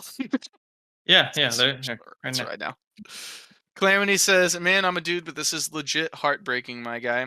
Other than I listen to you guys to tolerate the grinding in circles continuously for days on end, it's also because you guys are the only reason back in the day when Suck Wizard was a menace in fights and Frosty came out with the elephant in the room memo, and we the console players presented to CMs, which they said they read it and acknowledged it, are probably the majority of how we got that change back in the day. And I keep playing game, hopefully listening to you guys, thinking there are going to be changes to like the karma system or how you earn comparable money in the future other than grinding in circles for days. But I guess I'm just a fool hoping things would change. I should just wait for Throne and Liberty or Ashes of Creation, whatever that gets announced. Yeah, for Throne and Liberty, you need to have at least iOS 12 or above. Oh no. Matthews War says, F, you are definitely the BDO podcast for me. Even Frosty was losing his white knight status, so guess it was coming. I like that take. That Frosty had to stop white knighting for the podcast, so we had to stop the podcast. Yeah, I started having angry rants. It was time to go. Greed says no with a sad face, and then he also says, thank you all for the years of content. Your podcast has helped me go through some rough times. The banter and energy y'all always brought was incredibly entertaining. I'll miss y'all. It's been a fun several years. Alucard says, no fucking way, bro, guys. Please don't do this. You're the only hope for the BDO universe. Don't let Thanos Pearl Abyss win. No. Yeah. LOL, nah, good show, guys. I've been watching you guys the entire time. I've been on BDO 2 years already. I'm going to miss y'all a lot. Man, hope you guys do well after this. Good luck to all of you. Sarah Nisma says top 10 saddest anime moments. Oh man. Fucking Wave Sky says, as others have said, thank you guys for the years of great content. Was fun. Good luck in life to all of you. Awakened Mystic Main says, sad but understandable. I've listened/watched episodes here and on Spotify since 2020 or 2019 while grinding and gathering. Good times indeed, and always nice having thoughts about the game, either affirmed or challenged. Thank you for the content. Rezlar, I still need a second masterpiece. Listen, I don't stream that often, so you're gonna have to tune in whenever I do. Laggy Skills says, damn man, this is the saddest news I heard in a while. Got my eyes watering with a crying emoji.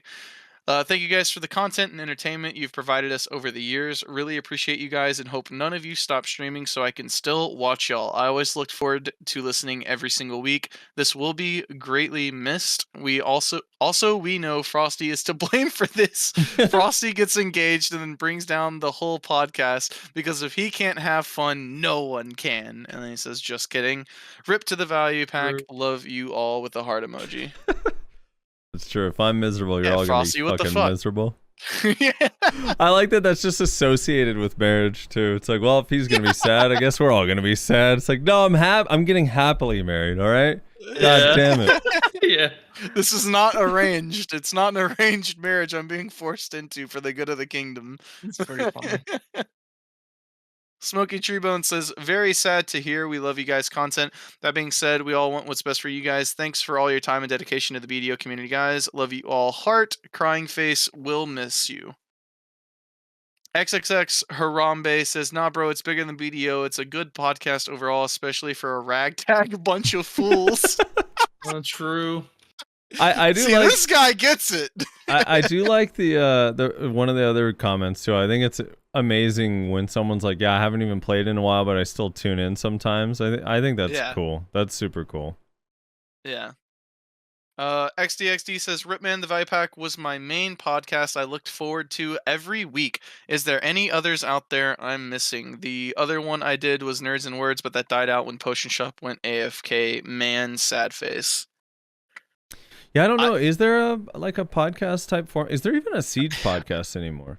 I think both the partner podcast and the Siege podcast, which were the other two podcasts that were like pretty consistent, are currently on hiatus. They're not happening Yeah. right now, I don't think. Everything's dead. Yeah. Huh. Okay. I think we were the last of the Mohicans, and now we've fallen as well. Damn, dude. So, Ink says, "Thanks for everything you've done for the community. Hope to see you all in your next adventure." And then he waves. Yeah, we'll all be reunited with the Riot MMO. Probably. We tried to get into Lost Ark, and then we just like in the beginning we incorporated it in quite a few shows, and then it was just like, yeah, it's kind of boring. I felt bad. It's still felt an bad. isometric MMO, so no thank you.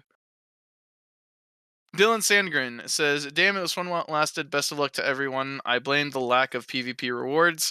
I feel like the Backstreet Boys just broke up all Oh, yeah, over he again. typed that Wait, in was the this the doc. same one he posted in the Discord? Yeah, he posted it there too. You had to get it in twice. It was that bad.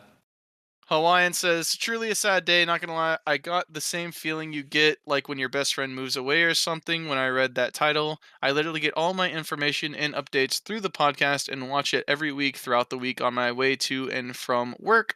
I'm so used to listening to you guys almost every day. I will miss it. Yeah. Awkward Ninja in chat says tricked me into playing Lost Ark. You're the playing Lost Ark. True. I guess you can do it too. Shikari says, this is sad TBH, only BDO content I've ever found myself enjoying effortlessly. Thanks to y'all for all your hard work and great content. Natalie Tay says, the podcast was the heart and soul of the BDO community. Heart emoji. The new class review segments were on point every time.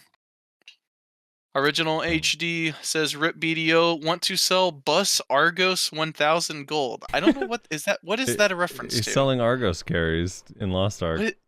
Oh, it's a Lost Ark. Yeah, that's really cool of him. Selling Argos. It's really cool of him. It's so nice. Jay Adams says, the podcast was there at the start of my adventure. Now that I'm closing in on 700 gear score, it is ending. It's really put a perspective on time for me. Thank you guys for the podcast and the smiles. To greater things. Farewell. Yeah. Ben Clark just has a crying emoji. That's all he could manage. Dude, it is crazy when you think about the time, though. You said 2018, right? December 20th, 2018, I believe it was. God, that's so crazy. It's just Yep. yeah. It's just, Almost 4 years. dude. People used to listen to rock music back then, remember? Lily says, haha, New World killed your shitty podcast. Oh, Wanna be Asmongold Baldo looking diarrhea having mofo. He's not Man. fucking wrong, dude. He's not wrong. Oh my god. For the record, I don't think I Devil- look anything like Asmongold. Devil in game says, dang, everyone I know is quitting, even you guys. Thanks for all. Again, I don't think any of us are quitting. I'm the most tentative, and even I'm saying I can't say for sure if I'm quitting or not. Yeah, It's we're just not the quitting. We're podcast. just taking a break from the podcast, and I'm still gonna be playing all day every day because I have a problem. Really bad problem. Yeah. Yeah, you do. Christian Dosey? Doki? I'm sorry. I don't know how to pronounce that. Definitely the BDO podcast. You guys are amazing, and we're all thankful for all the episodes. I always had fun tuning in and listening while grinding. Much love to you three. Best of luck. Thanks for the podcast again. Zoologic says, farewell, guys. It's been real tuning in every week. I met him IRL Yeah. at the VOA in Drastic Dreams Boston. just has a heart emoji. Mhm. The Guido says, wow. busted Sorgarin? Zerk abuser console. Sorgarin. Sorgarin? Sorry, my bad. I suck at pronouncing things. I would like to apologize for all the mean things I've ever said about Rezlar in Frosty's Twitch chat that were never read or publicly acknowledged. It feels Damn. like I've left a shopping cart in the parking lot and that it continues to leave little dings and dents in Rezlar's cart. oh no. That's actually pretty fucking funny. Oh no. So now I'm going to put it away. I've changed my stance. Wrestler number 1 PvPvE BDO NA. When we can do ranked queues with friends, I know he'll break this 1600 normie curse and be a real BDO player like Nerelio, and he will do so on his main class, Hunchback with a gun. Oh Thanks my for the fucking fantastic background noise on my drives, fellas. God. Hunchback with a gun. That is your main, dude. Holy fuck, that was funny. Oh my god. Alright, and then last but not least, Bailey Nelson says, love you guys. Thanks for the 3, almost 4 years of fun. I wish y'all the best. That's it. Wow. There it Those is. are all very kind words and hilarious fucking responses to some of these comments. God, it is a hunchback with a gun, isn't it? Fuck It me. really is, dude. And so many people, myself included, that don't want a gunner class in this game, and it's been right under our nose this whole time. Yeah, between Awakened Zerker and Awakened Corsair, you should be happy. Yeah, we just need to merge the two classes. That's the next thing. Instead of a new Succession or Awakening, let us You merge can two merge classes. classes. Yeah, dude. Let me pick a pre-awakening and couple it with any awakening I want. Oh, God. Alright, well, I mean, that's it, boys. That's it. Nyashi, How do we, any closing thoughts, Nyashi? Yeah. Continue to buff Mewa. Continuous, I right? mean, It's all they've ever done is it's buff that been class. it's been awesome being a part of this. I really do appreciate you guys inviting me on, being part of the team. It's been a blast. Obviously, we've had a lot of fun discussions, a lot of heated discussions as well. But that's what makes it interesting, I think, for not only us but for everyone that was listening. You know. Oh, yeah. So it's been awesome. Been an experience for sure. And who knows what's the full, what the future holds for us. So we'll see. Maybe we'll discover that Frosty is realizing he needs to apologize for all the times he mentioned my wife was. And his life has changed completely. Video games are no longer an option. I'll make this vow publicly, all right? If somehow my life becomes I'm not allowed to do anything, either A, I'll admit I was wrong, or B, I will be divorced and admit I was wrong, all right? I promise. I will not lie. Shit. Frosty, Um, any closing thoughts? Yeah, so just a thank you to all of the patrons, all the supporters over the years, all the lurkers who just listened every week. We appreciate all of you. Thank you to Rostame for making our intro. Thank you, Reslar, for editing and putting the podcast together each week. Nashi, thanks for randomly joining us halfway through our show. Yeah. And Hello Stranger, the band, thank you guys for the music, for the intro and the outro. We appreciate that.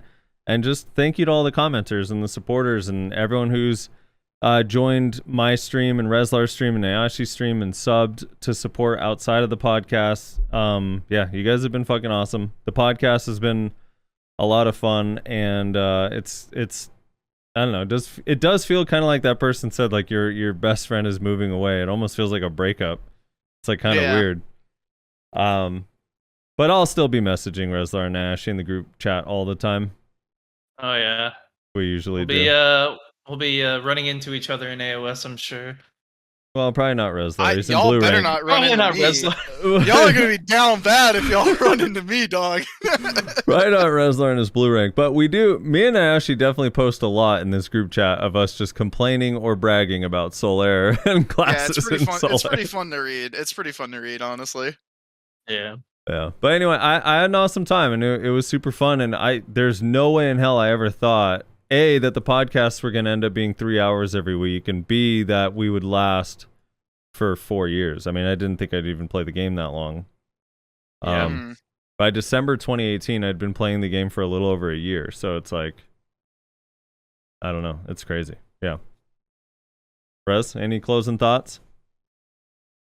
I mean, yeah. You know, just I want to say thank you to a lot of people. I want to thank obviously the community first and foremost, the BDO community. You know, we've only been doing this for so long because you guys have enjoyed it, and you know the interaction with you guys every single week has always been fun. The memes and the jokes and everything, you know, it's been a great time. And everybody who's supported us, whether that's through Patreon or through our Twitch channels, or even like honestly, support could just be like watching the video and you know just giving us that view count or that listen on like Spotify or whatever MP3. You know, it's we appreciate it all. And Someone said podcast only ending because someone let them out of the basement. yeah, and I guess But I want to add thank you to I will not be able to name all, but thank you to all of the guests over the years. Yeah. Like it dude, the guests made it super fun, and especially a lot of the guests on classes that we don't play or never intended to play, having and hearing their opinion over the years, like Anfield, Rylock, Choice, Shaky way back in the day, Mina, remember Rainer came on. Rainer came in my stream when I very first started it. I was just like, oh boy. What a throwback. Sphero, Laven, like we've had so many. It's actually crazy. So appreciate the guests like taking time out of their day and being with us. God, there's so many. It's like crazy. Like my mind's just running through Etsu, Yellow, Fake Uniform. It's crazy. We've had some really cool guests. It's been a ton of fun. So thank you guys for joining us. Armin, when I was trying to get his ass on the podcast originally, back when he was T1 oriented. Armin's first debut on the podcast was during the anniversary stream. Oh man. Yeah, so yeah, I mean that's what I was about to say too, is thanks to all the guests over the years who came on and hung out with us, and hopefully you guys had as much fun as we did, because it was always a blast, even if you went and took a shower in the middle of it. Yeah, even Norelio. Someone said even Norelio. It's like, yes, even Norelio. Even Norelio, even though, but you know what? This is how I always think about it. It annoys me that he did that, but at the same time, would it be Norelio if he didn't do some shit like that? Like that's how I always rationalize it in my head. Dude, that was so long ago too. We were talking about Hash because it was just coming out. Yeah. Yeah, so thanks to all the guests. Obviously, thank you Nyashi as well as a guest on the show who became a permanent member. You know, I think adding you, we had a lot of debate, me and Frosty, when we were talking about maybe adding a third person about, you know, well, what would a 3-person show look like? You know, is it going to be, you know, is it going to work essentially? And Yeah. I just knew from the second we had you on as a guest, I was like, this dude could easily work as a third. Like, no problem. So yeah, I never had an issue with Nyashi. My contention was always, is it going to be weird having 3 people trying not to talk over each other? Is it too crowded? Yeah. Yeah. But then you But said then Nyashi Nyashi, gets and I was grabbed by like, 70% of the yeah, time. it's like, oh, Not a Nyashi's going to problem. be totally distracted the whole time, so this is fine. It's perfect. Yeah. It's you have 2.5 viewpoints going on. and sometimes we get to reiterate our point because Nyashi didn't hear it the first time, so people Yeah. really get it ingrained in their minds. Yeah, for those individuals that, you know, they didn't follow along either while they're listening, you know, they get to experience it all over again, just like me.